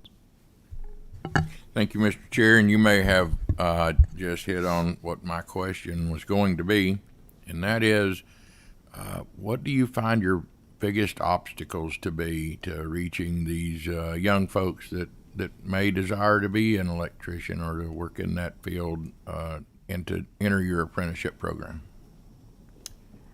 From an IEC perspective and an executive director with a staff of 2 people, it truly is resources for us. And I think we actually just received a grant from the Lexington Gov grant to help us hire a part-time recruiting person. And so they are now tasked with going out to all the schools in all of your regions after I've met with all of you. You've asked if we're there. We are there. We are going to your schools. It's the resource to get in front of the students. So I think anything to help us create an opportunity for us to get in front of these children, whether it's in middle school, 9th grade, 10th, I want to be there every year. I want them to be like, oh, they're here again. We know about it. This is an option for me. So I think that for us is the biggest obstacle. It's how many of me can be at each school. One follow-up, Mr. Chair, very briefly. Getting into the schools, how do you view? Are you welcomed into the schools? Do you have any issues with getting into our public education systems to reach these students? Is that ever a problem or anything we can do to help with that? I'd say at the moment we're on a really good path. We have started partnering with them in multiple ways to not only provide benefits for them if they do have an electrical program. We donate a lot of our leftover supplies and labs and things like that. So we are starting to kind of develop those relationships. I will say that it has been a challenge in some of the school districts, and so we definitely have leveraged the relationships that we've made. here in Frankfurt to make sure that we're getting in touch with the right person. I think that sometimes is the hardest thing. And once we get in touch with them, I feel like we're pretty successful at getting in front of the right people and just making sure that they're aware that we can come and talk about this, so that they know that there are options and this is a great career opportunity. Thank you. All right, very good. So we have one final question, then we'll need to proceed on to our final presentation. So Representative Cook. Thank you, Mr. Chair. It'll be quick. We expanded the KEYS program 2 sessions ago. Do you have individuals taking advantage of that? Absolutely, we do. Perfect. Yes. All right, very good. Well, thank you for your presentation today, and we will move on to our final agenda item. We have attracting military workforce. So we have Representative McPherson here and John Swords, Carter Hendricks, and Taylor Hayes, if you make your way to the table. And when you do, please make sure that the green light is on when you're speaking. And I'd have each of you introduce yourself for the record. And once you do, you can proceed.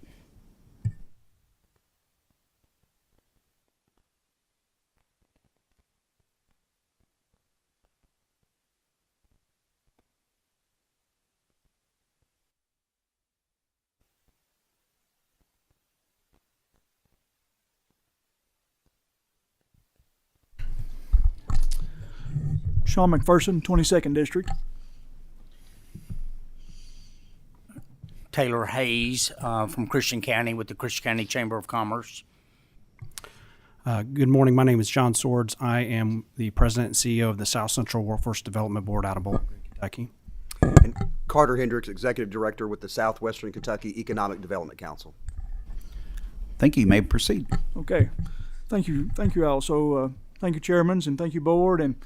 And you know, I want to come to you today and just say a few things, a few comments, and then turn it over to these guys. They're definitely the experts here.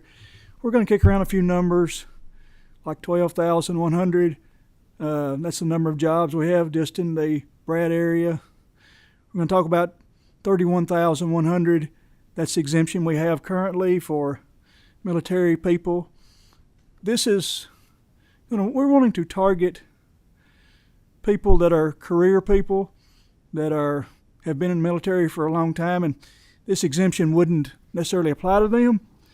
So let me start this by just saying to you all, we're going to come at it from a little different angle today because we've brought the Bowling Green, Warren County area, Christian County area. I want to say thank you to Representative Walker Thomas. I'm going to present this bill this year. He's going to co-sign with me. He's worked on this bill for many years. Timing is everything. Timing is everything. I'm going to tell you that we need this today because I'm jealous. Now, I'm jealous of Tennessee. I'm a little jealous of Tennessee's football team this year. I'm hardly ever jealous of Tennessee's basketball team, and I'm sure not jealous after the Duke win of Arkansas's team. I think we're on a roll there. But to say that, I'm jealous of the fact that they are getting all these really, really good people to stay in the state of Tennessee. 170,000 just in Clarksville alone since 1970. 170,000. So again, I'm going to tell you that what we've talked about today, what you've heard in these other committees, in these other presentations, 18 or 16 to 54. Think about those people. Think about these career people when they're retiring, what they've still got to offer. The 18 to 54, the ones that may spend a few years, the ones that may spend 20 years, what they've got to offer. I'm going to tell you that we've just heard from Logan Aluminum. I visited down there before. My wife's from Logan County. We've been around that area. I've got nephews that work there, different things that work for them, that truck and do things for them. I'm going to tell you that this solves their problem some, hopefully. All of this, Fort Campbell is between Bowling Green and there in this area. But I'm going to tell you one story and then I'm going to turn it over. Colonel Bob Spiller. Colonel Robert Spiller, that we just named the Veterans Memorial, the Veterans Nursing Home over in Warren County. We named that after him. He was not from this area. He came to Western Kentucky University and came to school there, just kind of in an odd situation. I think out of Pennsylvania, if I know the story correct. But he came back to Kentucky because he married a lady from Warren County, and they were both such great citizens to that area. And so I got the opportunity to work for him. When I went to Western Kentucky University, he was over the Ag Exposition Center. Senator Givens and I both worked for him at the same time. We were both there at the same time, worked for him. And I will tell you that almost everything I do, especially here, but all in my life, I have thought back and thought, boy, what it was a pleasure to get to be around that man for about 4 years, because of the presence that he brought to every situation and the discipline that he brought to it, and what I learned from being sure when you're in the room, being sure what you do when you're in the room. And I so much appreciated everything that he did. Now, I've had a lot of mentors, a lot of people that have been influential on me in a lot of different ways. But every time that I turned the TV on, within a month or two, his name would pop up, his name would roll up in the Warren County Bowling Green area, even after he left, for a lot of things that he did and had his footprint on and fingerprint on. And I'm going to tell you that if we let this pension taxing that we're doing, and now we're going down for at 4%, we're going down to 3.5%. That's just a barrier. All that is a barrier. The money that we're collecting is not the issue. We let one of these people not move into their community, we'll never know it because it never happened. But if we let them in our community, that's what we're asking for. We're begging for people that will come in our community. You know, we want everybody to come, but we definitely want people to come that will make a huge difference in our community. And a barrier, we've got a barrier. I'll tell you this, and then I'm going to turn it over. When I was about a sophomore in high school, I didn't have a whole lot of dates for some reason. I don't know. Maybe I didn't present myself very well. I don't know. So we went to church one morning, and my mother and I were kind of talking about it all the way back. She's like, why don't you date so-and-so over there? She's a good girl. She's a nice girl. Mama, it's even got to the point my mother was trying to fix me up. And she said, Sean, she said, did you notice you were dressed just like your grandfather today at church? You had on the same exact clothes, the same shirt, the same everything. Said, maybe you ought to up your game a little bit. Maybe we ought to up our game a little bit. I'm jealous of Tennessee. Maybe we should up our game, and we should quit being one of the 11 states that still tax pension. And with that said, I'm going to turn it over to these gentlemen. One other thing, I will say this, and when we were talking about it, Walker and I turned around and looked and says, oh my gosh. They will tell you about a whiteboard down there at Fort Campbell that has job opportunities and what it'll pay and all the cost. And if you line up Tennessee, have no taxes, state taxes. On the Kentucky side, state taxes. So you tell me if somebody's looking, we don't have to worry about the decision they're going to make. They've been making that decision for years. Let's remove that barrier, please, please, please. Thank you all. All right. Good morning again, John Swords, and I guess I get to follow suit and dress this thing up. Again, from Bowling Green, my workforce board covers a 10-county region. The Barren River Area Development District region, and our region has had really sustained and explosive growth and a lot of economic development over the last 10 years. So much so that when you fast forward to today, we've got roughly 12,000 open jobs in our region, and so it's the same story across the state, whether you're in Eastern Kentucky, Western Kentucky, or where we are. We need talent. We need talent. We have, in our case, we have lots and lots of jobs that we've got to get filled. I want to just kind of lead with just a couple of general workforce system challenges that contribute to this. So first, our employers today that are struggling for talent, we still have a lot of legacy systems that are in place. We have and a lot of legacy culture and expectations. So we still are looking for that perfect candidate that is skilled, that has 3 to 5 years of experience, that has certifications. Guess what? That person is very difficult to find. They're not there.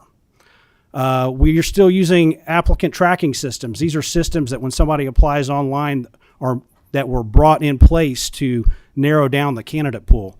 Well, I can tell you from a workforce perspective, it still does that. And so when you're looking for talent, it doesn't necessarily behoove you to have a system that is, weeding people out that may be qualified.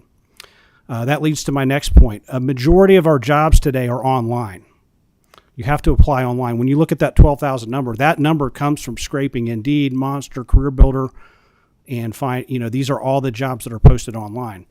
If you haven't applied for a job online recently, it is quite difficult. It is a process. And, as a workforce director that oversees the Kentucky Career Center, we see a lot of people that don't have the patience or the digital skills to go through the process of applying for a job online. They might start but not finish, or they might not apply at all. So we've inadvertently created a digital barrier. When you think about like a lot of jobs, when we look at that 12,000, about 2/3 of those are entry level. Many of those jobs require no computer skills whatsoever, yet you've got to be digitally literate and have a lot of patience to apply for that same job. So that's an inadvertent barrier that's in place today that we try to communicate to employers to take a look at. When we look at talent pools, military veterans, new Americans, these are our immigrant and refugees, individuals with disability, our justice-involved individuals. These are very large talent pools in our state that have a problem entering the workforce. It's true today. It was true 5 years ago. It was true 25 years ago. But these are the folks that are out there that want to work, and we've collectively got to figure out how to get them into the workforce. Looking at our region, we've got a labor force participation rate of a little over 60%. Similar to the conversation with SOAR, we have tens of thousands of able-bodied people not working. They are on the sidelines, and there's many, many reasons for that. And today's probably not the day to get into that, but there's a lot of reasons for that, legitimate and not legitimate. One of the things that we've done as a workforce board is we've tried to look at, I've got a data person that's on loan to me from Western Kentucky, and we've tried to look at what's going to happen in the next 5 years. As we all know, the baby boomers are aging out, and so we wanted to look at, okay, how many baby boomers are going to age out across our 10-county region in the next 5 years, and then how many Gen Z and Gen Alpha are going to come in behind them. The good news story for us is it's going to be about a net zero gain. It's going to be about even, and the reason we say that is for our region, we have so many people moving in, we're going to have enough Gen Alpha and Gen Z come in to make it net zero gain, but in many parts of the state, you're going to be at a deficit. There's going to be more baby boomers that leave the workforce than you have Alpha and Z come into the workforce. So what does that mean? I mean, bottom line, our labor market is tight. It's gonna get tighter. We need every available person that can work to work. That points to the labor force participation rate issue, which we've talked about a little bit today. And then we've got to attract talent to the state. You got to attack it from both angles, in my opinion. Get more people off the sidelines that are here, the residents working, and get talent into the state. So that leads to my next slide before I hand off. So what we really want to talk to you today about is attracting military retirees, and I just want to touch on what they would bring to the state and to the workforce. So again, a very tight labor market. If we want to be serious about recruiting military veterans to the state, then we need to get serious about recruiting retirees, because who better to help you recruit, help employers understand what they're looking at on a resume, help with an onboarding, be a mentor, and get those young military veterans into our workforce. Brain gain. I mean, unfortunately, Kentucky is a brain drain state. That means that every year we have more college graduates leave our state than come into our state. Well, military retirees are very educated. If they stayed in that long, they've gotten quite a bit of education. So, we can mitigate some of that brain drain by trying to attract these retirees to our state. Spending power. Military retirees have extraordinary spending power, especially if they go back to work. They're going to buy homes, they're going to buy cars, and they're going to spend a lot of money while they're here. GI Bill benefits. Most of our retirees are coming with some level of GI Bill benefit for either for themselves or spouse or their children. That GI Bill benefit is worth tens of thousands of dollars. I mean, I've used 2/3 of mine on 2 of my 3 kids, and I've put 2 of my kids through college, not completely with the GI Bill, but I've got, they got about 2.5 years each out of GI Bill benefit. It's worth a lot of money.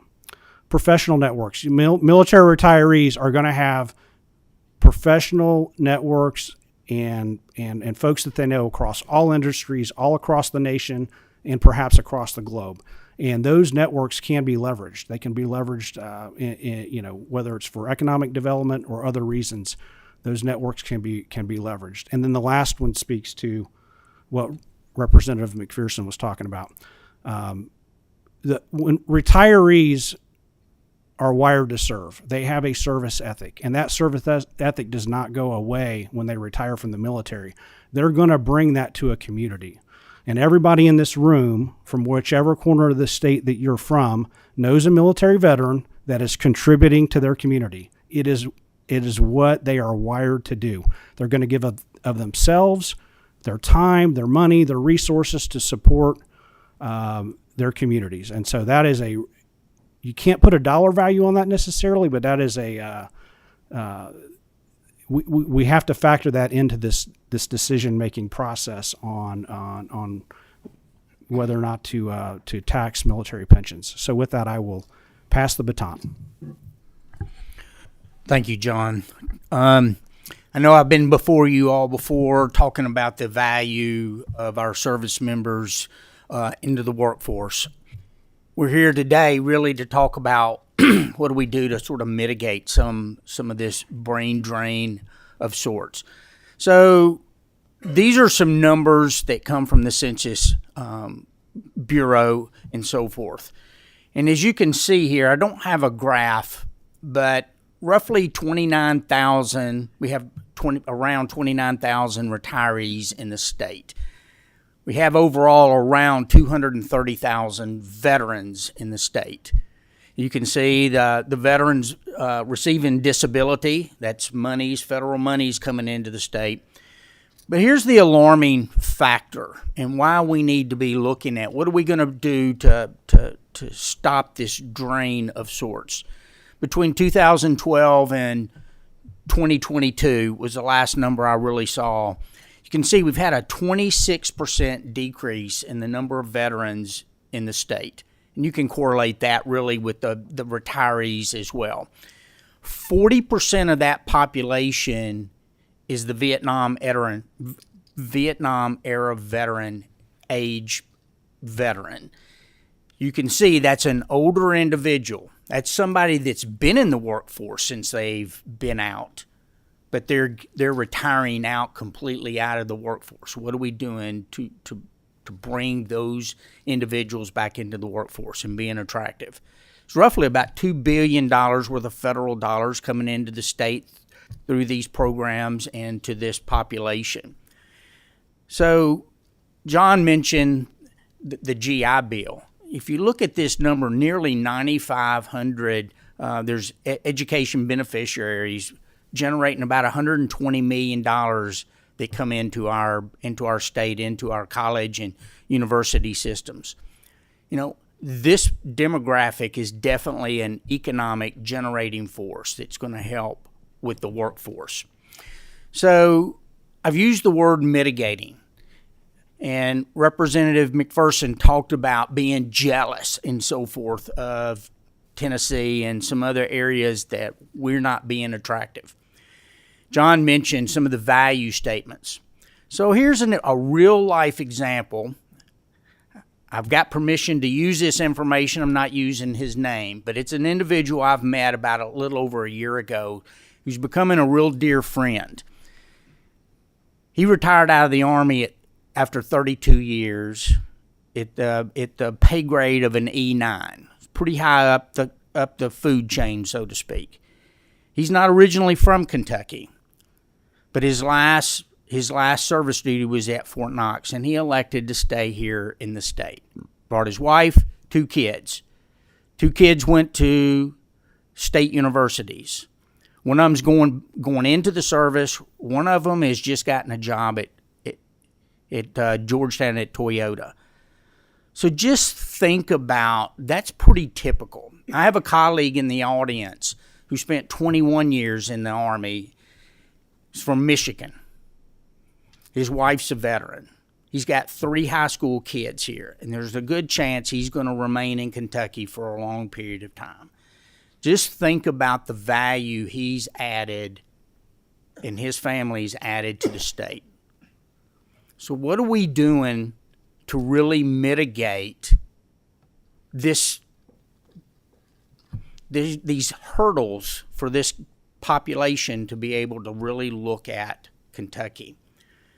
The representative here mentioned we are one of only 11 states that tax some or all of a service member's pension plan. That is a barrier.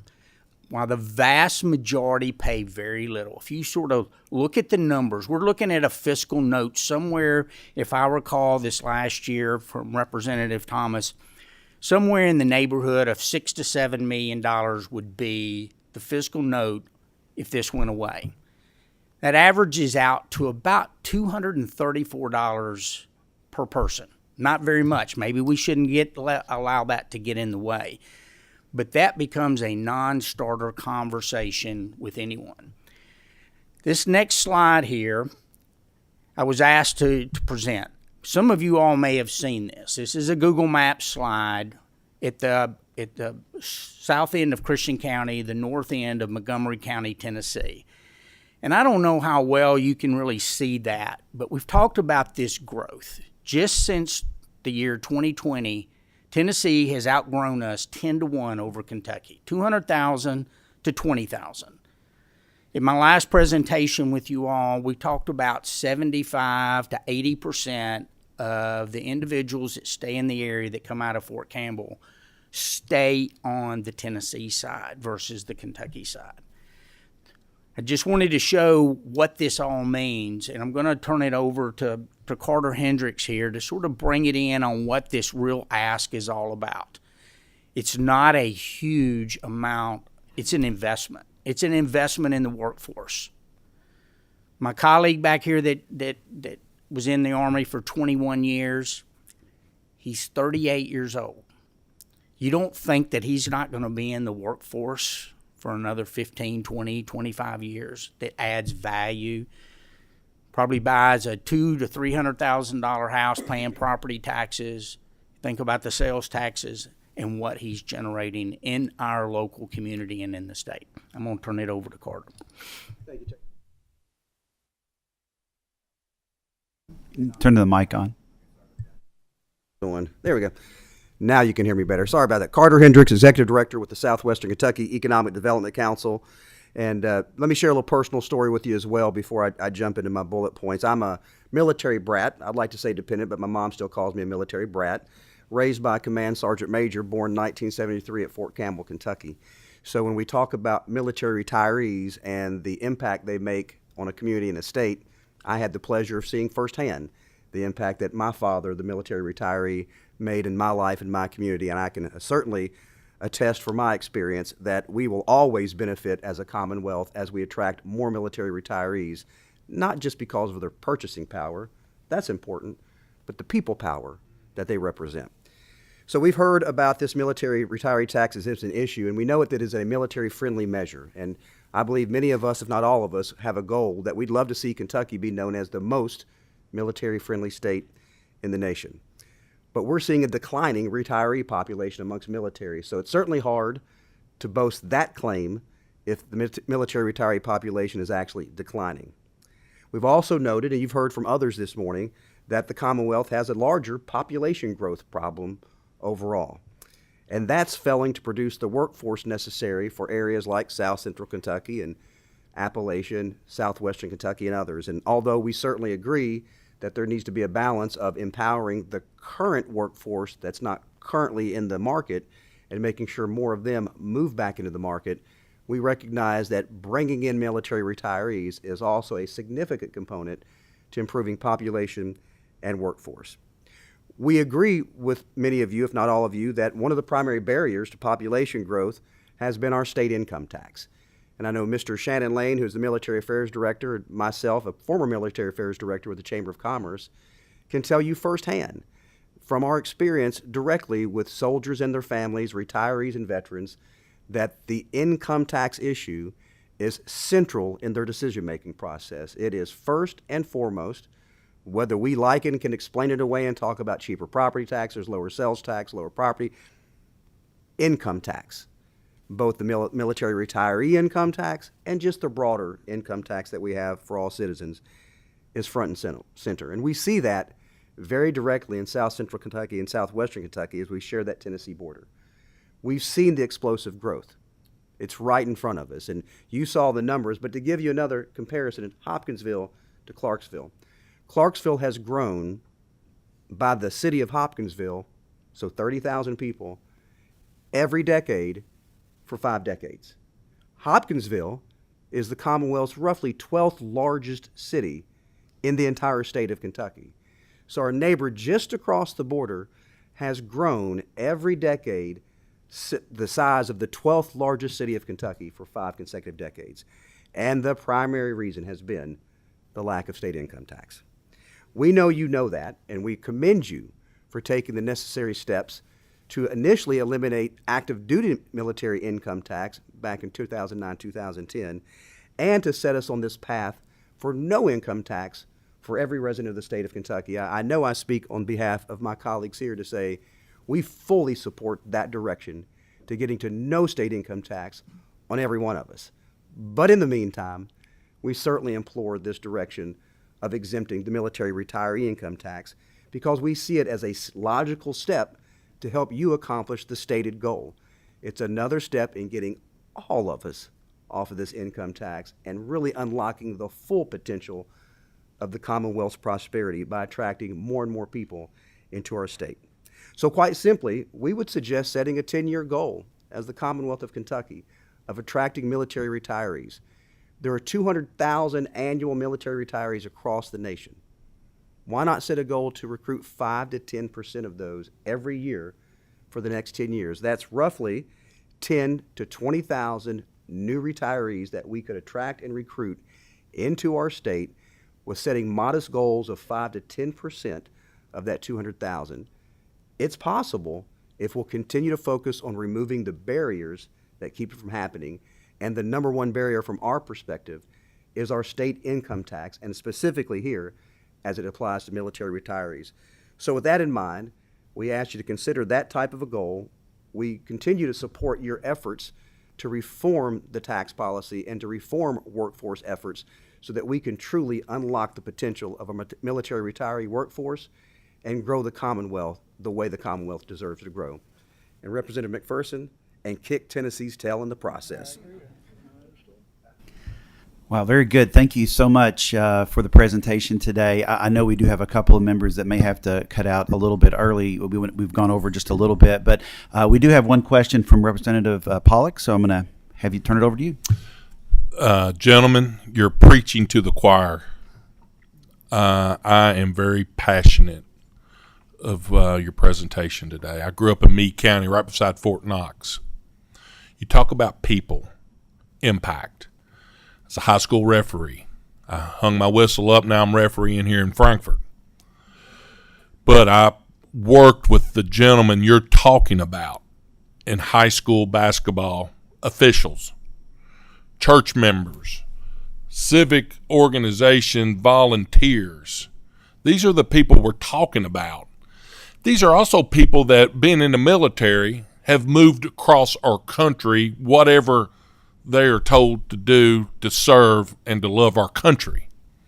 So for them to consider, once they retire here in Fort Knox or Fort Campbell, to move across the river to Indiana or Tennessee, that's not a problem to them.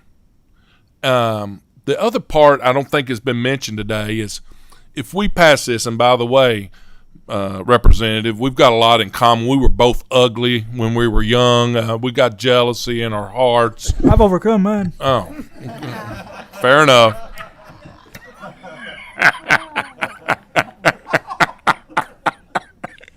I lost my train of thought. I am on to be a co-sponsor for this particular bill, and I challenge the Workforce Task Force to endorse this bill because it's the right thing to do. It's a message to those people that are retiring that are living here, not just an attraction for others. This is a way that we can keep our people that have moved in Fort Knox or Fort Campbell to stay in our state. And just a really nice gesture to say thank you for your service. We want you to stay here in the Commonwealth and to retire here and give back like you always have in your career. Thank you. All right. Very good. Any other last second questions? I see none. Did you want to make a closing? If you don't mind, I want to make one comment, and I appreciate your comment.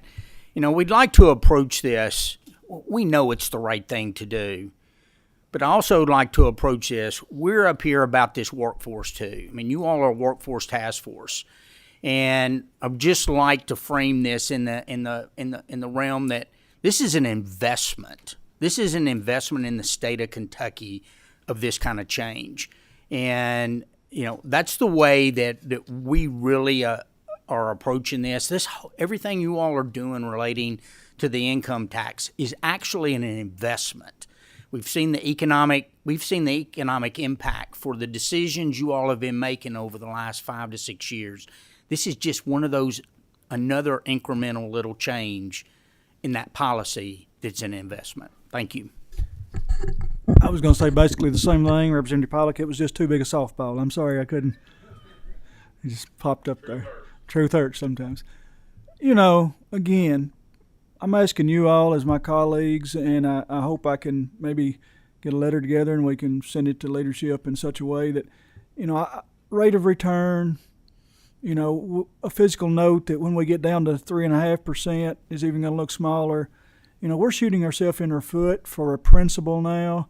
We're saying and we're seeing that taking our state income tax from 6% now down to 3.5% is working. We see it working every day. So now let's filter through, and I think we are. I sat on the A&R committee, and we talk about, get some of the taxes that we have are gotten so old that it costs more to implement them than we're gaining. I think this one is definitely one that we are losing ground on. This is one that we think we're gaining $4, $5, $6, $7 million, and it's costing us no telling how much money. So let's work smarter than harder. I implore all of you all to please go to and help me, as Representative Walker Thomas has already done for years. Let's get this thing over the finish line. Thank you. Well, thank y'all for being here today. Thank you for presentation. It's such important work that we've got cut out for us in that area. I just want to remind everyone that we do have our next meeting upon adjournment of economic development next week, November 19th in 49, be approximately 11 a.m. or so, but it'll be upon adjournment. So, but if there is no